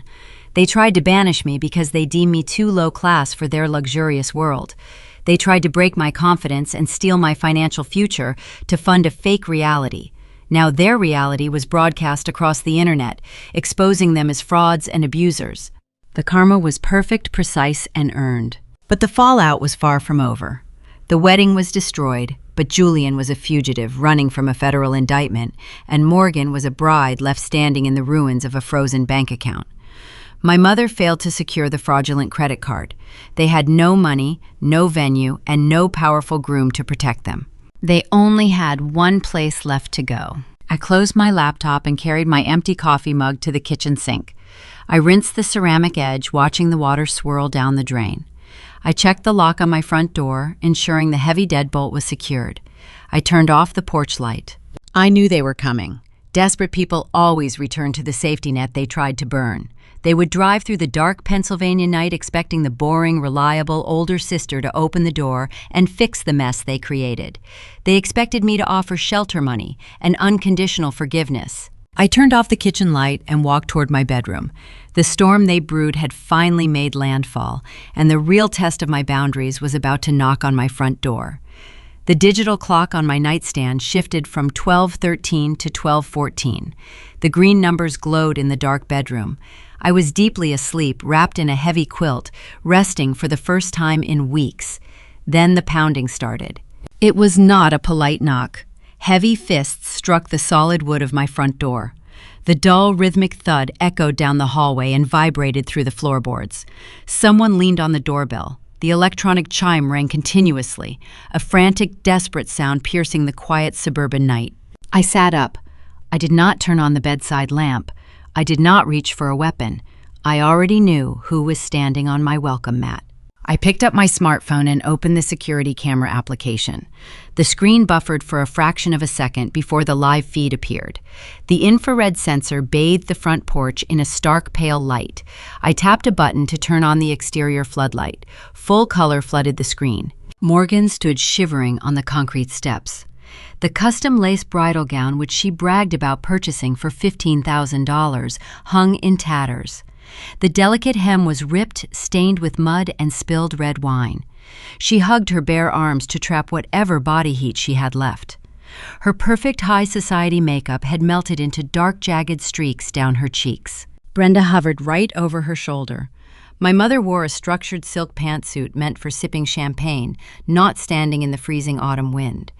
Brenda hammered her fist against the door again, her face twisted in a mask of panic and entitlement. "Open the door," Brenda yelled. The security microphone picked up the sharp edge in her voice. "Era, wake up right now." For my entire adult life, that specific tone commanded instant obedience. When Morgan wrecked a rental car during her college years, Brenda used that voice to make me pay the deductible. When Morgan overdrew her checking account buying designer shoes, Brenda used that voice to force me into covering the rent. They treated my house like an emergency shelter and my bank account like a public utility. I remained seated on the edge of my mattress. The house felt warm and secure. I tapped the microphone icon on my screen. The two-way audio system clicked online. "Stop banging on my door," I said. My voice transmitted clearly through the small speaker mounted above the porch. Morgan flinched. She looked up at the camera lens. Her eyes were wide, bloodshot, and filled with a frantic, chaotic energy. "Era, let us inside," Morgan pleaded. Her teeth chattered audibly. Julian lost his mind. He hit me right in front of everyone, and then he left. His security team shoved me out of the way, and they drove off in the black cars. He abandoned me. I stared at the screen. I saw the faint red marks swelling along her jawline. The physical strike she suffered was a real, terrible act of violence. Nobody deserved to be hit. But I also knew the precise reason Julian lost his grip on reality. He hit her because he thought she betrayed him to the authorities. He hit her because his stolen millions evaporated. "I am sorry he laid a hand on you, Morgan," I replied. My tone remained level, stripped of the emotional hysteria they wanted me to match. "You need to call the local precinct, file a police report for the assault, document the injury right now." "I am not calling the police," Morgan snapped, her voice breaking. The tears stopped, replaced by a sudden, flashing irritation. "Do you have any idea what that will do to my brand? The press will have a field day. I need to handle this quietly. Open the door. I need you to transfer cash to my checking account so I can book a room at the luxury suite downtown. My debit cards are declining. The venue locked us out because the final payments bounced. I need $5,000 right now." The sheer audacity hung in the cold night air. She stood on my porch in a ruined dress hours after being struck by a fugitive, and her primary concern was protecting her influencer brand. She did not want safety. She wanted a bailout. She wanted me to fund her escape from a disaster she helped orchestrate. "Your cards are declining because your accounts are frozen," I stated. Morgan stopped shivering. She stared up at the camera. "What are you talking about?" "The Securities and Exchange Commission served ex parte asset freeze notices this morning," I explained, keeping my voice steady and cold. "Julian is broke. Your business accounts are locked. The money you spent on that dress came from stolen retirement funds, and the federal government just turned off the faucet. My home is not a shelter for people facing wire fraud indictments." The silence on the porch stretched for 10 agonizing seconds. Morgan looked at Brenda, confusion morphing into pure terror. My sister finally realized the scope of her ruin. The man she married was not a billionaire. He was a thief, and the authorities had already taken everything. "How do you know that?" Morgan whispered. The realization dawned on her face. Her eyes widened. "You did this. You went to the authorities." Before Morgan could unleash a scream, Brenda shoved her daughter aside. My mother stepped directly in front of the camera lens, her face contorted with a rage so deep it looked entirely foreign. "You ungrateful, spiteful little girl," Brenda shouted. The speaker crackled under the volume of her voice. "You destroyed your sister out of pure jealousy. You ruined the most important day of her life. Open this door right now. We are your family. We have nowhere else to go. You will transfer the money to keep us off the street, or I swear I will disown you. You never hear from me again. You will be dead to this family." I looked at the woman who gave birth to me. I thought about the forged credit card application she submitted earlier that day. She tried to steal my identity to pay for flowers and caviar. Now she stood on my porch, demanding loyalty. She used the threat of disownment as a weapon, believing I still feared losing a mother who only saw me as a blank check. "Disownment implies a loss," I said. "I do not lose anything by locking this door. You traded your morality for a monthly bribe. Morgan traded her integrity for internet fame. You built a house of cards on top of stolen money, and you expect me to let you crash in my living room when the wind blows?" Brenda raised her fist, preparing to strike the wooden door again. "You open this door right now." "You uninvited me from your lives this morning," I replied calmly. "You told me my presence would ruin the high society aesthetic. You told me never to contact you. I am simply respecting your boundaries." I tapped the microphone icon on my phone. The audio feed disconnected. The screen went dark. I placed the device back on my nightstand. The muffled sound of Brenda screaming from the porch penetrated the thick walls of my house, but the noise grew fainter by the minute. They knew I would not break. They knew the compliance auditor they mocked for years held a boundary made of iron. Eventually, the yelling stopped. The sound of high heels clicking rapidly down the concrete driveway signaled their retreat. I pulled the heavy quilt back up over my shoulders. I closed my eyes and let the steady rhythm of my breathing lull me into a deep, uninterrupted sleep. The physical confrontation was over, but the true public reckoning was only hours away. The sun would rise on a Sunday morning, and the internet would wake up to the viral video of the country club disaster. Morgan would try to spin the narrative to save her sponsorships. She would try to paint herself as a naive victim of a sudden tragedy. She would soon discover that federal prosecutors and angry sponsors do not care about influencer tears. They only care about the paper trail, and the media storm brewing on the horizon would demand a sacrifice. Sunday morning sunlight filtered through the blinds of my kitchen window. I sat at the small wooden table holding a mug of decaffeinated coffee. The digital world outside my quiet suburban walls was burning. The short clip of Julian striking Morgan had saturated every social media platform overnight. People love a high society scandal. They love watching the rich and untouchable fall from grace even more. By 9 o'clock, Morgan launched her counteroffensive. I opened a video sharing application on my tablet. Morgan occupied the top trending spot. She had uploaded a 5-minute response. She did not film it in her luxury penthouse or against the backdrop of her expensive floral arrangements. She sat on a bare hardwood floor, wearing a faded gray hooded sweatshirt. Her hair fell in messy, unstyled waves. She wore no makeup, ensuring the red mark on her jaw remained highly visible under the ring light. The performance was calculated perfection. Morgan looked directly into the camera lens and allowed a single tear to roll down her cheek. She spoke in a fragile, trembling whisper. She told her millions of followers that she was the innocent victim of a sudden, terrifying mental breakdown by the man she loved. She claimed Julian hid his demons from her. She painted herself as a naive, trusting bride left stranded at the altar of his hidden rage. Then she did what every seasoned influencer does when faced with a crisis.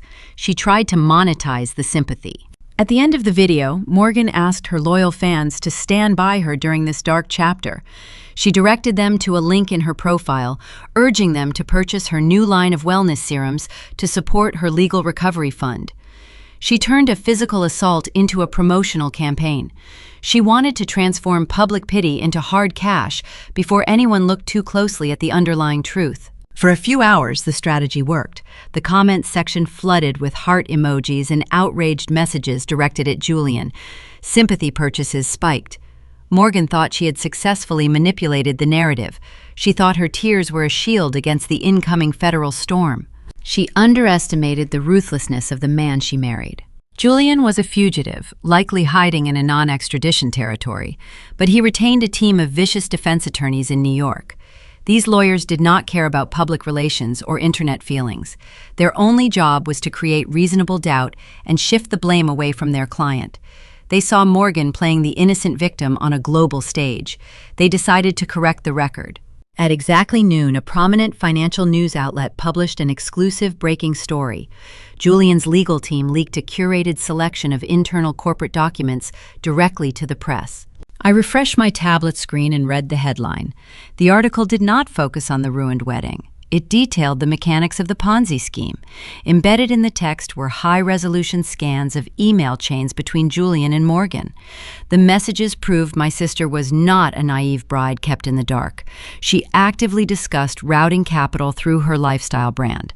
One email sent by Morgan just 3 months ago explicitly asked Julian to transfer $50,000 from a retiree investment pool to cover a shortage in her cosmetic manufacturing budget. The attorneys also leaked copies of the shell company registration forms bearing Morgan's digital signature. They provided receipts showing her luxury vehicles and penthouse lease were paid directly from the accounts holding the stolen pensions. The internet is a fickle jury.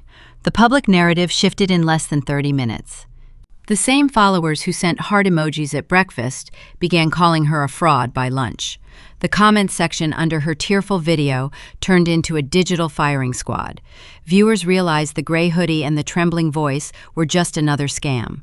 Morgan went from a sympathetic survivor to a complicit thief in the eyes of the world. The corporate fallout arrived with brutal speed. Influencer wealth relies entirely on brand partnerships and public perception. When the public turns, the brands run. I watched the real-time collapse from my kitchen table. A major cosmetics company posted a formal statement severing all ties with Morgan's brand. 2 athletic wear sponsors canceled her upcoming campaigns. A national wellness retailer announced they were pulling her products from their shelves, effective immediately. These cancellations were not just a loss of future income. Corporate sponsorship contracts contain strict morality clauses. When an influencer violates those clauses by engaging in criminal fraud, the sponsors do not just walk away. They demand their initial investments back. The legal term is a clawback. Morgan was receiving official notices demanding the immediate return of hundreds of thousands of dollars in advance payments. She had no way to pay them. The federal government had already frozen her business accounts. The walls of her fake empire were crushing her. My phone rang. The screen displayed Brenda's name. I let it ring 4 times before I pressed the green icon and held the device to my ear. I did not say hello. Era, we have a crisis, Brenda gasped. Her voice sounded thin, frantic, and entirely unhinged. She spoke so fast the words blurred together. You have to check the news. Julian's lawyers are lying to the media. They are releasing fake documents. Morgan is losing all her contracts. Her sponsors are demanding their money back. The documents are real, Brenda, I said. My voice remained flat and analytical. I saw the same ledgers weeks ago. Morgan knew where the money came from. Brenda let out a sharp, breathless cry. You cannot say that. You are a financial compliance auditor. People trust you. You have a pristine professional reputation. I need you to draft a public statement right now. I stared out the kitchen window. The autumn leaves were beginning to fall, scattering across the manicured lawns of my quiet neighborhood. I tightened my grip on the coffee mug. What kind of statement? I asked. I need you to post a video, Brenda demanded. Her tone shifted from panicked to commanding. You need to look into the camera and tell the world that you reviewed Morgan's finances.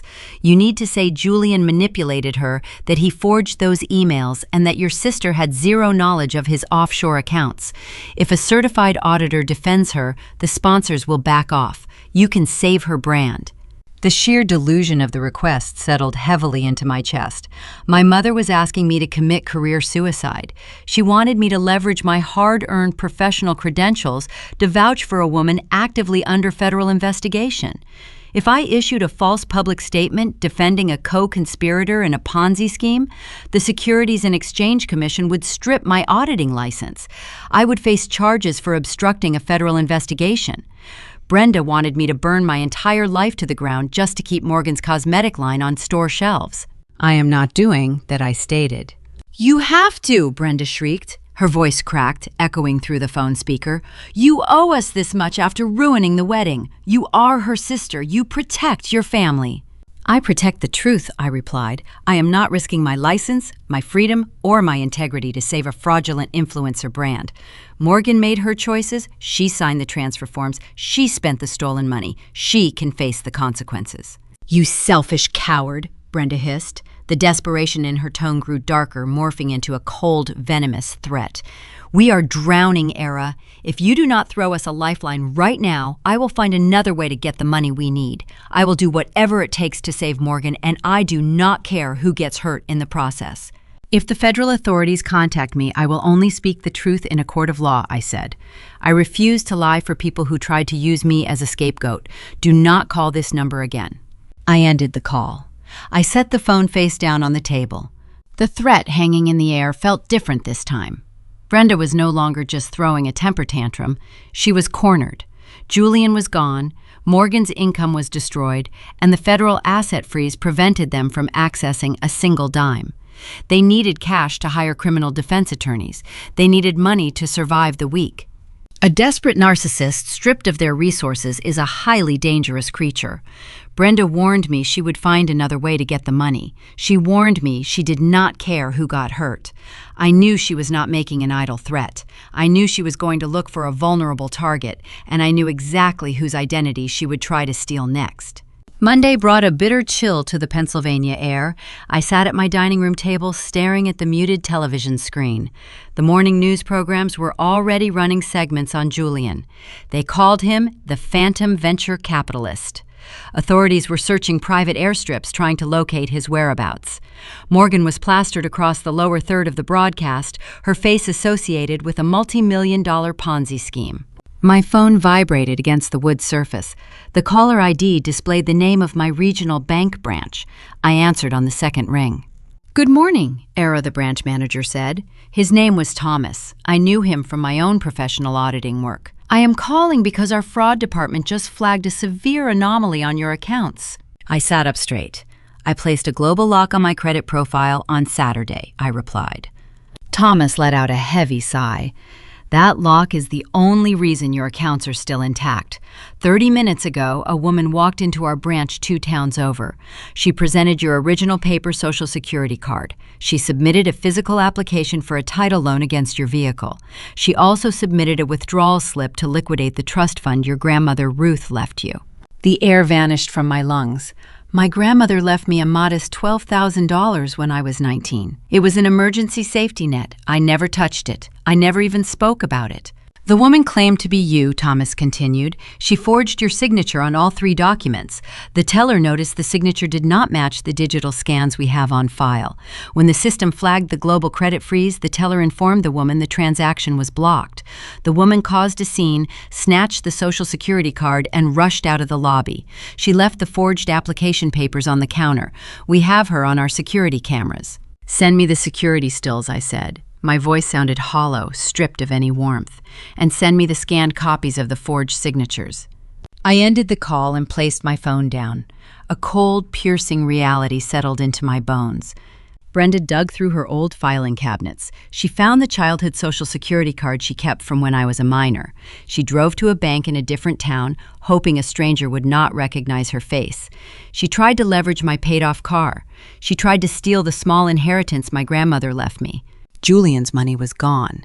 Morgan needed high-priced criminal defense attorneys to keep her out of a federal penitentiary. Retainers for federal lawyers require tens of thousands of dollars in clean, untraceable cash. Brenda was desperate. Her golden child was facing decades in prison, and Brenda decided my financial ruin was an acceptable price to pay for Morgan's legal defense. She crossed the final, unforgivable line. For years, society conditions us to forgive our parents. We are told that family is sacred. We are taught that blood requires endless sacrifice. Brenda relied on that conditioning. She believed that even if she got caught trying to steal from me, I would sweep it under the rug. She thought I would scold her, cry about the betrayal, and ultimately let her walk away without consequences. I stood up from the table. I did not cry. I did not feel the urge to call her and ask why she did it. When someone shows you they are willing to destroy your life to save themselves, you do not ask them for an explanation. You build a wall they can never climb over. I walked into my home office. I opened my desk drawer and pulled out a fresh encrypted flash drive. I downloaded the security stills Thomas emailed me. The image clearly showed Brenda standing at the teller window, wearing a dark coat and oversized sunglasses, holding the forged title loan application. I added the recorded audio from Sunday night. The digital file contained Brenda screaming through my porch camera, demanding money and threatening to ruin me if I did not comply. I added the credit monitoring alert from Saturday, documenting her previous attempt to open a $30,000 credit card in my name. I placed the flash drive into a clear plastic evidence bag. I gathered the printed documents, sealed them in a manila folder, and grabbed my car keys. I drove to the local police precinct. The Pennsylvania sky looked bleak and gray through my windshield. The heater in my older sedan hummed a steady, comforting tune. I gripped the steering wheel, feeling a profound sense of self-protection. Enabling their behavior under the guise of family loyalty was a trap.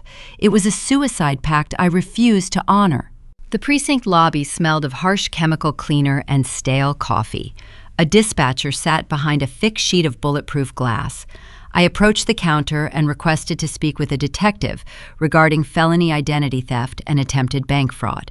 10 minutes later, a plainclothes detective named Harrison led me into a small interview room. The walls were painted a dull institutional blue. A single fluorescent bulb flickered above a scarred metal table.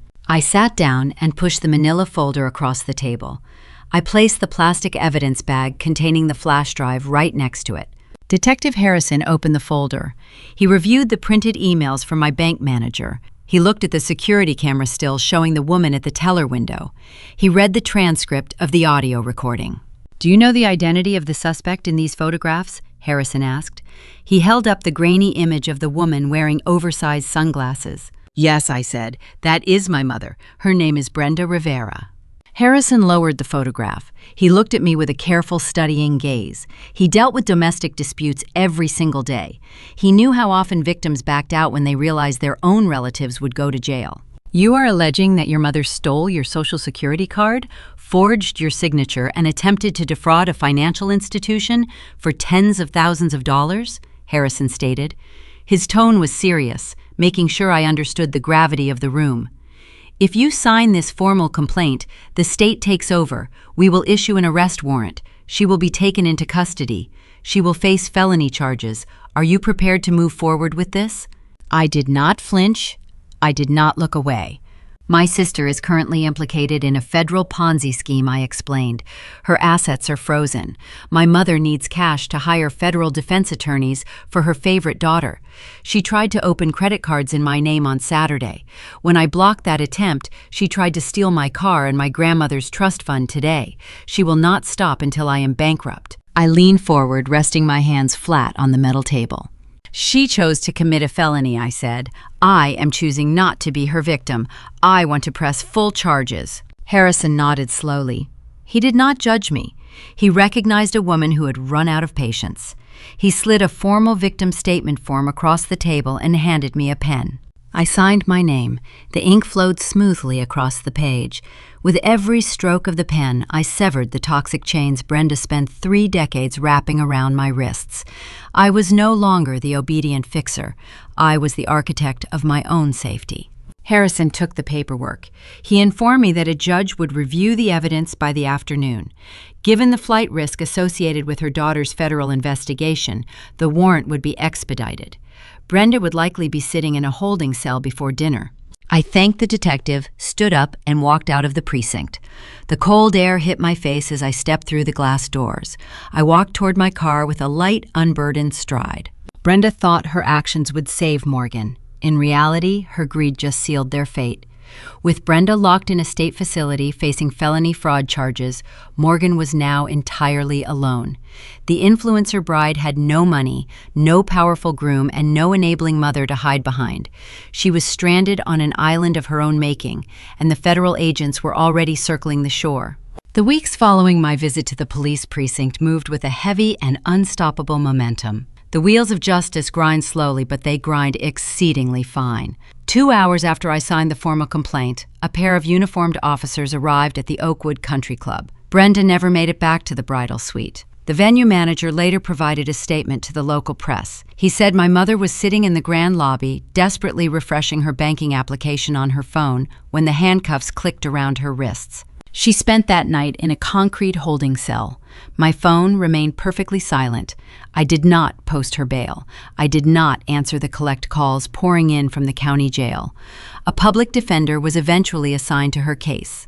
For a woman who prided herself on projecting high society elegance, sitting in a bright orange jumpsuit, waiting for a state arraignment must have felt like a terrifying awakening. She tried to steal my financial future to save her favorite child. Instead, she guaranteed her own swift destruction. While Brenda faced state felony charges for identity theft and forgery, the federal snare tightened rapidly around Julian. 3 weeks passed. The crisp autumn air turned into a bitter winter chill. David, my whistleblower attorney, called me on a Tuesday morning. His voice carried the deep satisfaction of a hunter who just watched a trap spring shut. Julian thought he could outsmart the Department of Justice. He managed to drain a hidden cryptocurrency wallet and use the untraceable funds to charter a small twin-engine plane out of a private airfield in upstate New York. He intended to fly to a jurisdiction with no extradition treaties. He never made it to the runway. Federal agents swarmed the tarmac before the pilot even started the engines.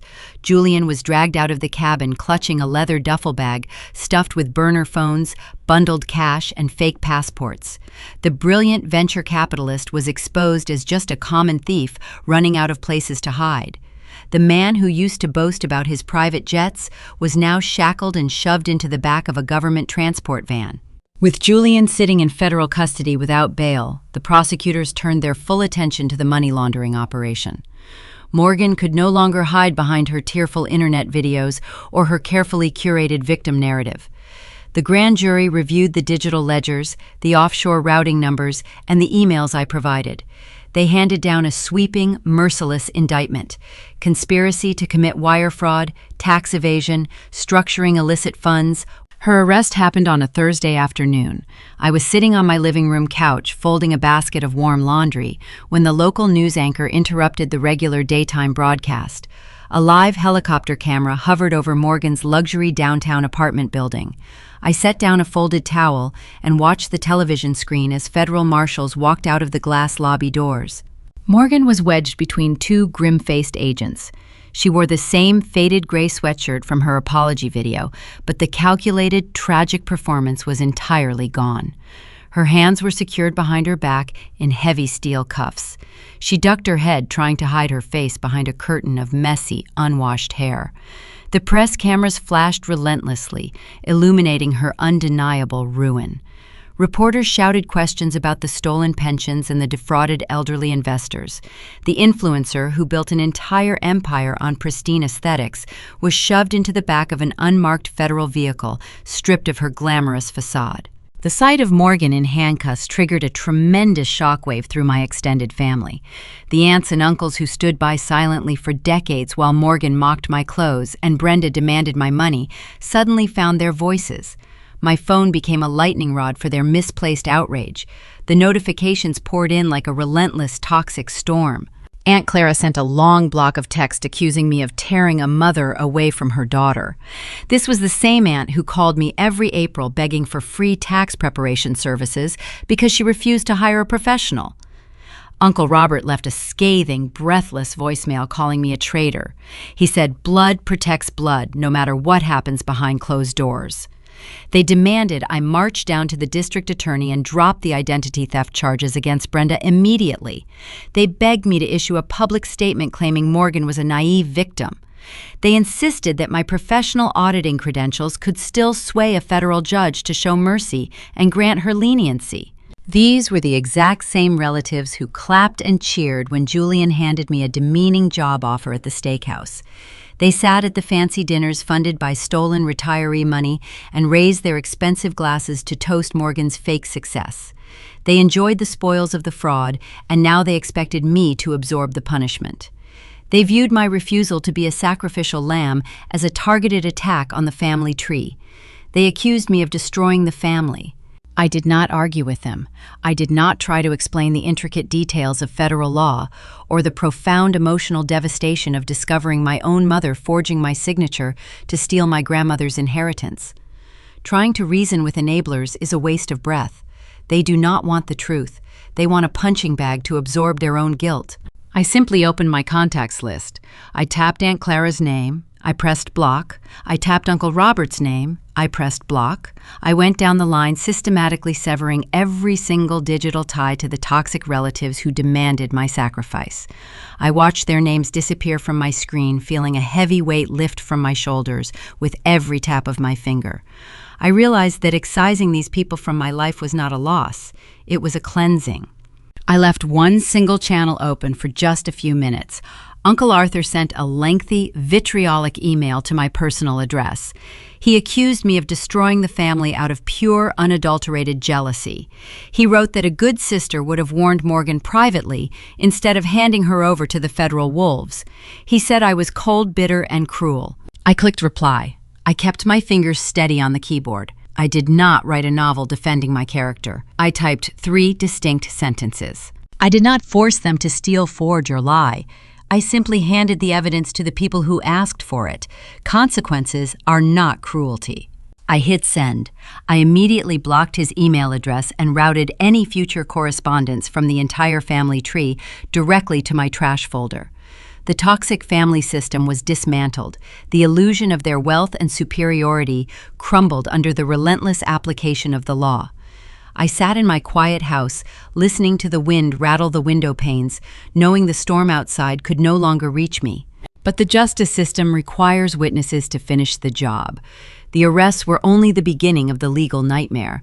The real test would arrive months later when I received a federal subpoena compelling me to sit in a packed courtroom, look my sister in the eye, and dismantle her final lie on the witness stand.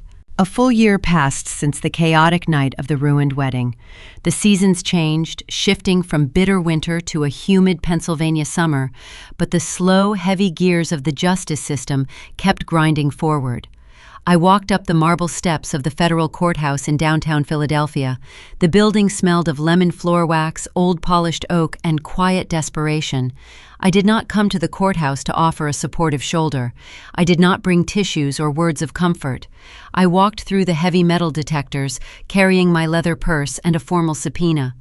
I walked down the long corridor and entered the designated courtroom. I took a seat in the hard wooden pew of the back gallery.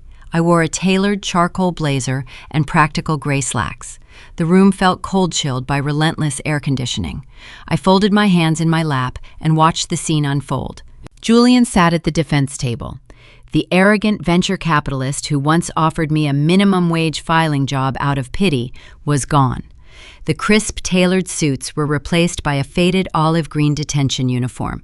The harsh facility haircut exposed his receding hairline. His skin looked sallow, carrying a gray, sickly undertone. He faced 20 years in a federal penitentiary, and the stark reality of an impending cage had hollowed him out. He stared at the wood grain of the table, avoiding eye contact with the gallery stripped of his fake billionaire persona. A few feet away, Morgan sat next to her high-priced defense attorney. She wore a modest beige cardigan, a jarring contrast to her usual designer wardrobe. She wept softly. These were not the calculated single tears she used for her online apology videos. These were the frantic, breathless sobs of a woman who finally understood her precarious reality. Her influencer tactics held zero currency in this room. The federal judge, a stern woman with decades on the bench, looked down at my sister with unyielding indifference. The court did not care about brand deals or follower counts. The court only cared about wire transfers and offshore accounts. Brenda was conspicuously absent from the courtroom. My mother chose self-preservation over blind loyalty. 2 months prior, facing her own felony forgery and identity theft charges at the state level, she signed a brutal plea agreement. To avoid a lengthy prison sentence, Brenda forfeited her house, her savings, and her vehicle to pay restitution to the banks. She surrendered the very assets she thought Julian would protect. She now lived in a tiny rented studio apartment on the other side of the state, stripped of the luxury she craved. She turned state witness against Julian to save her own skin, leaving Morgan to face the federal prosecutors alone. The matriarch, who demanded family unity, threw her favorite daughter to the wolves the moment the ship started sinking. The bailiff called my name. The sound echoed off the high ceiling. I stood up and walked down the center aisle. I did not look at Morgan. I stepped into the witness box and raised my right hand. I swore to tell the truth. I took my seat. The federal prosecutor, a sharp man with a calm demeanor, approached the podium. He did not ask me about our childhood or our family dynamics. He asked about the money. I answered his questions with cold, devastating, factual precision. I verified the offshore shell companies registered to my mother's address. I confirmed the dates on the fraudulent guarantor agreement. I walked the jury through the complex flow of capital, explaining exactly how stolen pension funds moved from fake investment portfolios into Morgan's cosmetic business accounts. The prosecutor projected my spreadsheets onto a large screen for the jury to see. The numbers told a story of pure, unfiltered greed. I spoke clearly, ensuring the court reporter caught every syllable. My voice never shook, my hands remained steady. The prosecutor thanked me and sat down. Morgan's defense attorney stood up. He adjusted his glasses and approached the witness box. He needed to discredit my testimony, and he chose the oldest strategy in the legal playbook.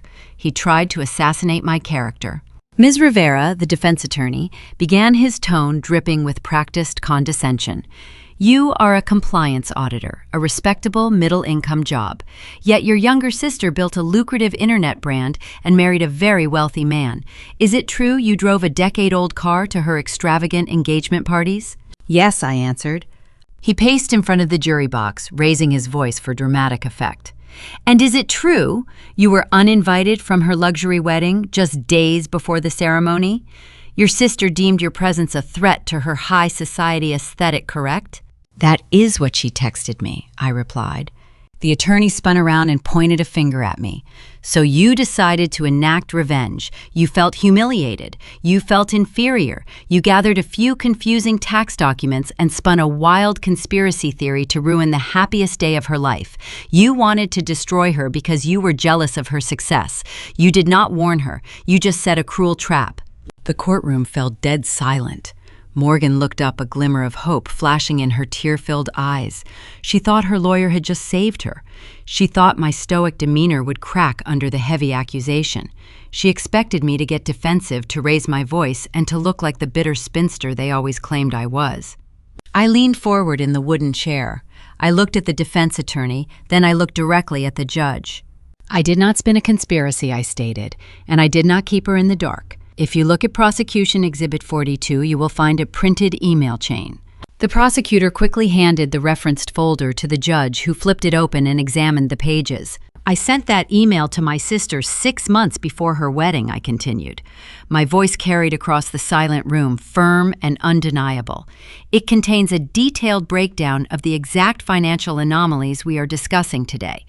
I explicitly warned her that Julian was funneling stolen money into her business accounts. I begged her to hire an independent accountant.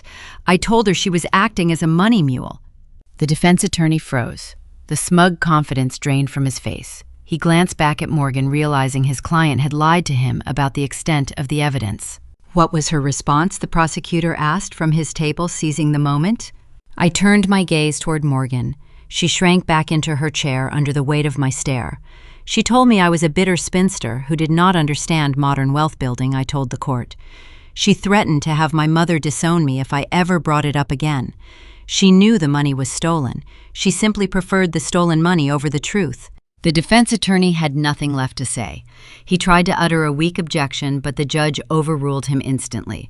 My factual, unemotional testimony drove the final nail into their coffins.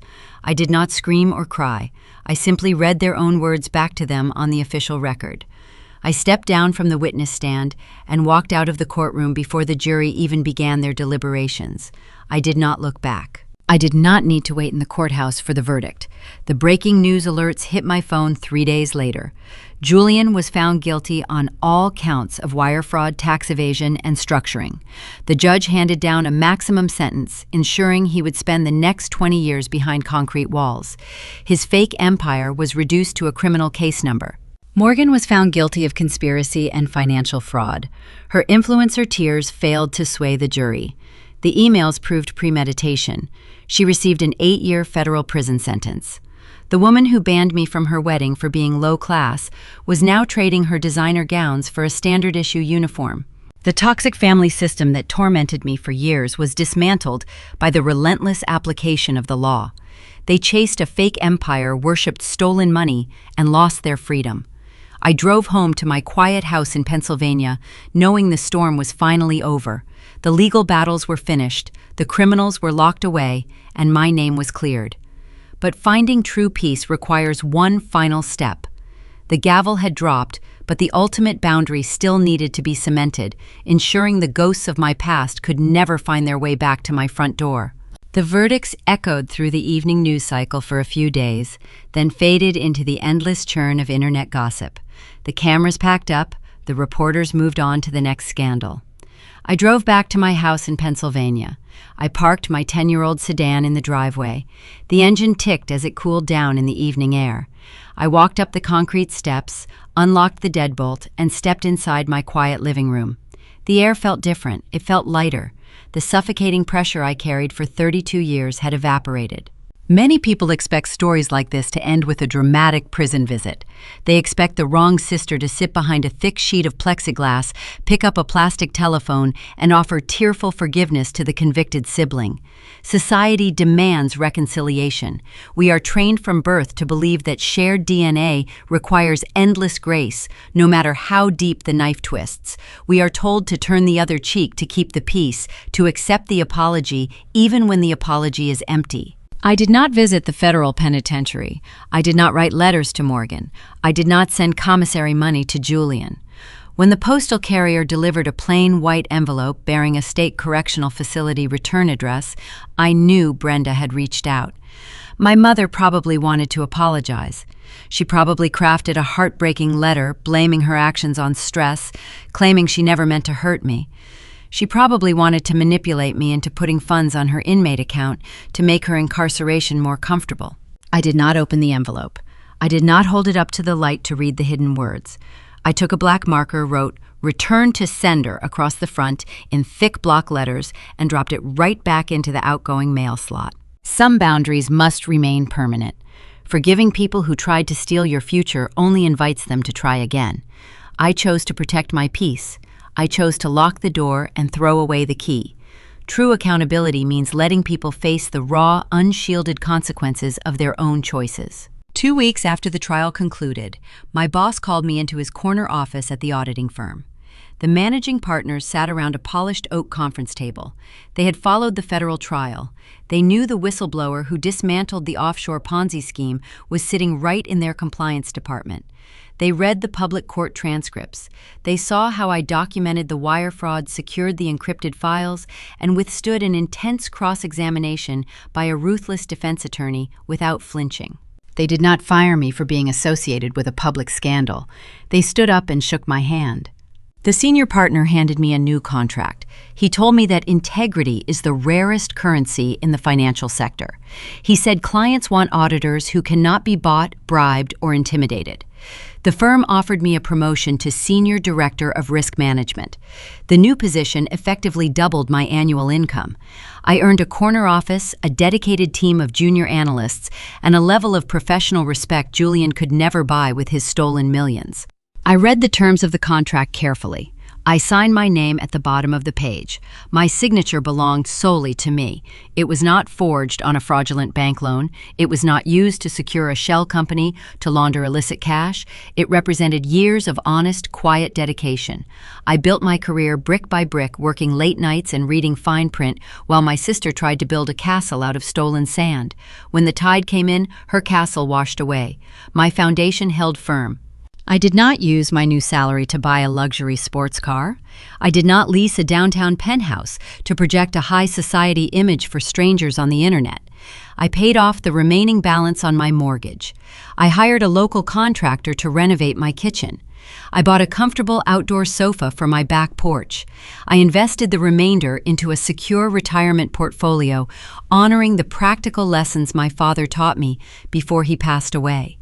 I secured the very future Brenda and Morgan tried to steal. A warm Saturday morning arrived in late July. I woke up early, long before the sun peeked over the horizon. I walked into my newly renovated kitchen and brewed a fresh pot of coffee. The rich, dark aroma filled the house, a simple luxury that grounded my senses. I poured the hot liquid into a ceramic mug, pushed open the screen door, and stepped out onto the back porch. The neighborhood was silent. A light dew covered the green grass of my backyard. A few birds chirped in the branches of the large oak tree near the wooden fence. I sat down on the outdoor sofa, resting the warm mug against my palms. I closed my eyes and listened to the silence. There were no frantic phone calls demanding emergency cash to cover bounced checks. There were no cruel text messages criticizing my practical wardrobe. There was no anxiety tightening my chest, wondering what legal or financial disaster I had to fix before the end of the day. The chaos was eradicated. The manipulation was excised from my daily routine. I breathed in the fresh morning air, feeling a profound, impenetrable sense of self-respect. I looked at the empty seat next to me. I did not feel lonely. Being alone is a rare privilege when the alternative is being surrounded by predators wearing family smiles. This is the part of the journey where the lessons crystallize. If you are listening to my voice right now, you might be carrying a heavy burden. You might be the reliable older sister, the dutiful daughter, or the quiet provider for your own family. You might be the person your relatives call when their bad decisions catch up to them, only for them to mock your sensible lifestyle the moment their crisis is averted. You might be sitting on decades of unacknowledged sacrifice. Listen to me very carefully. When toxic family members tell you that you are not enough, what they really mean is that you are too smart to be used. They criticize your practical choices because your stability highlights their recklessness. They call you bitter because you refuse to swallow their lies. They call you jealous because you do not worship their fake success. Never sacrifice your peace, your credit, or your future for people who only view you as a resource. Do not co-sign their loans. Do not drain your hard-earned retirement savings to fund their illusions. Do not attend the family dinners where you serve as the punchline to their cruel jokes just to keep the peace. Peace bought with your own dignity is just a hostage situation. Let them mock your modest life. Let them brag about their designer clothes, their expensive cars, and their pristine internet brands. The truth always balances the ledger. Eventually, a lifestyle funded by deceit requires constant, exhausting maintenance. A life funded by honest work requires nothing but a good night of sleep. When the house of cards collapses, you will be the only one with a solid foundation to stand on. You will be the one sitting on a quiet porch, drinking your coffee, watching the storm pass you by from a safe distance. Stand your ground, gather your evidence, build your boundaries with iron and steel. The people who demand your endless loyalty are usually the first ones to sell you out when the bill comes due. Protect your name, protect your assets, and most importantly, protect your peace. The justice you seek might not happen overnight. It might take months of silent preparation and lonely decisions. But when the gavel finally drops, the silence that follows is the most beautiful sound in the world.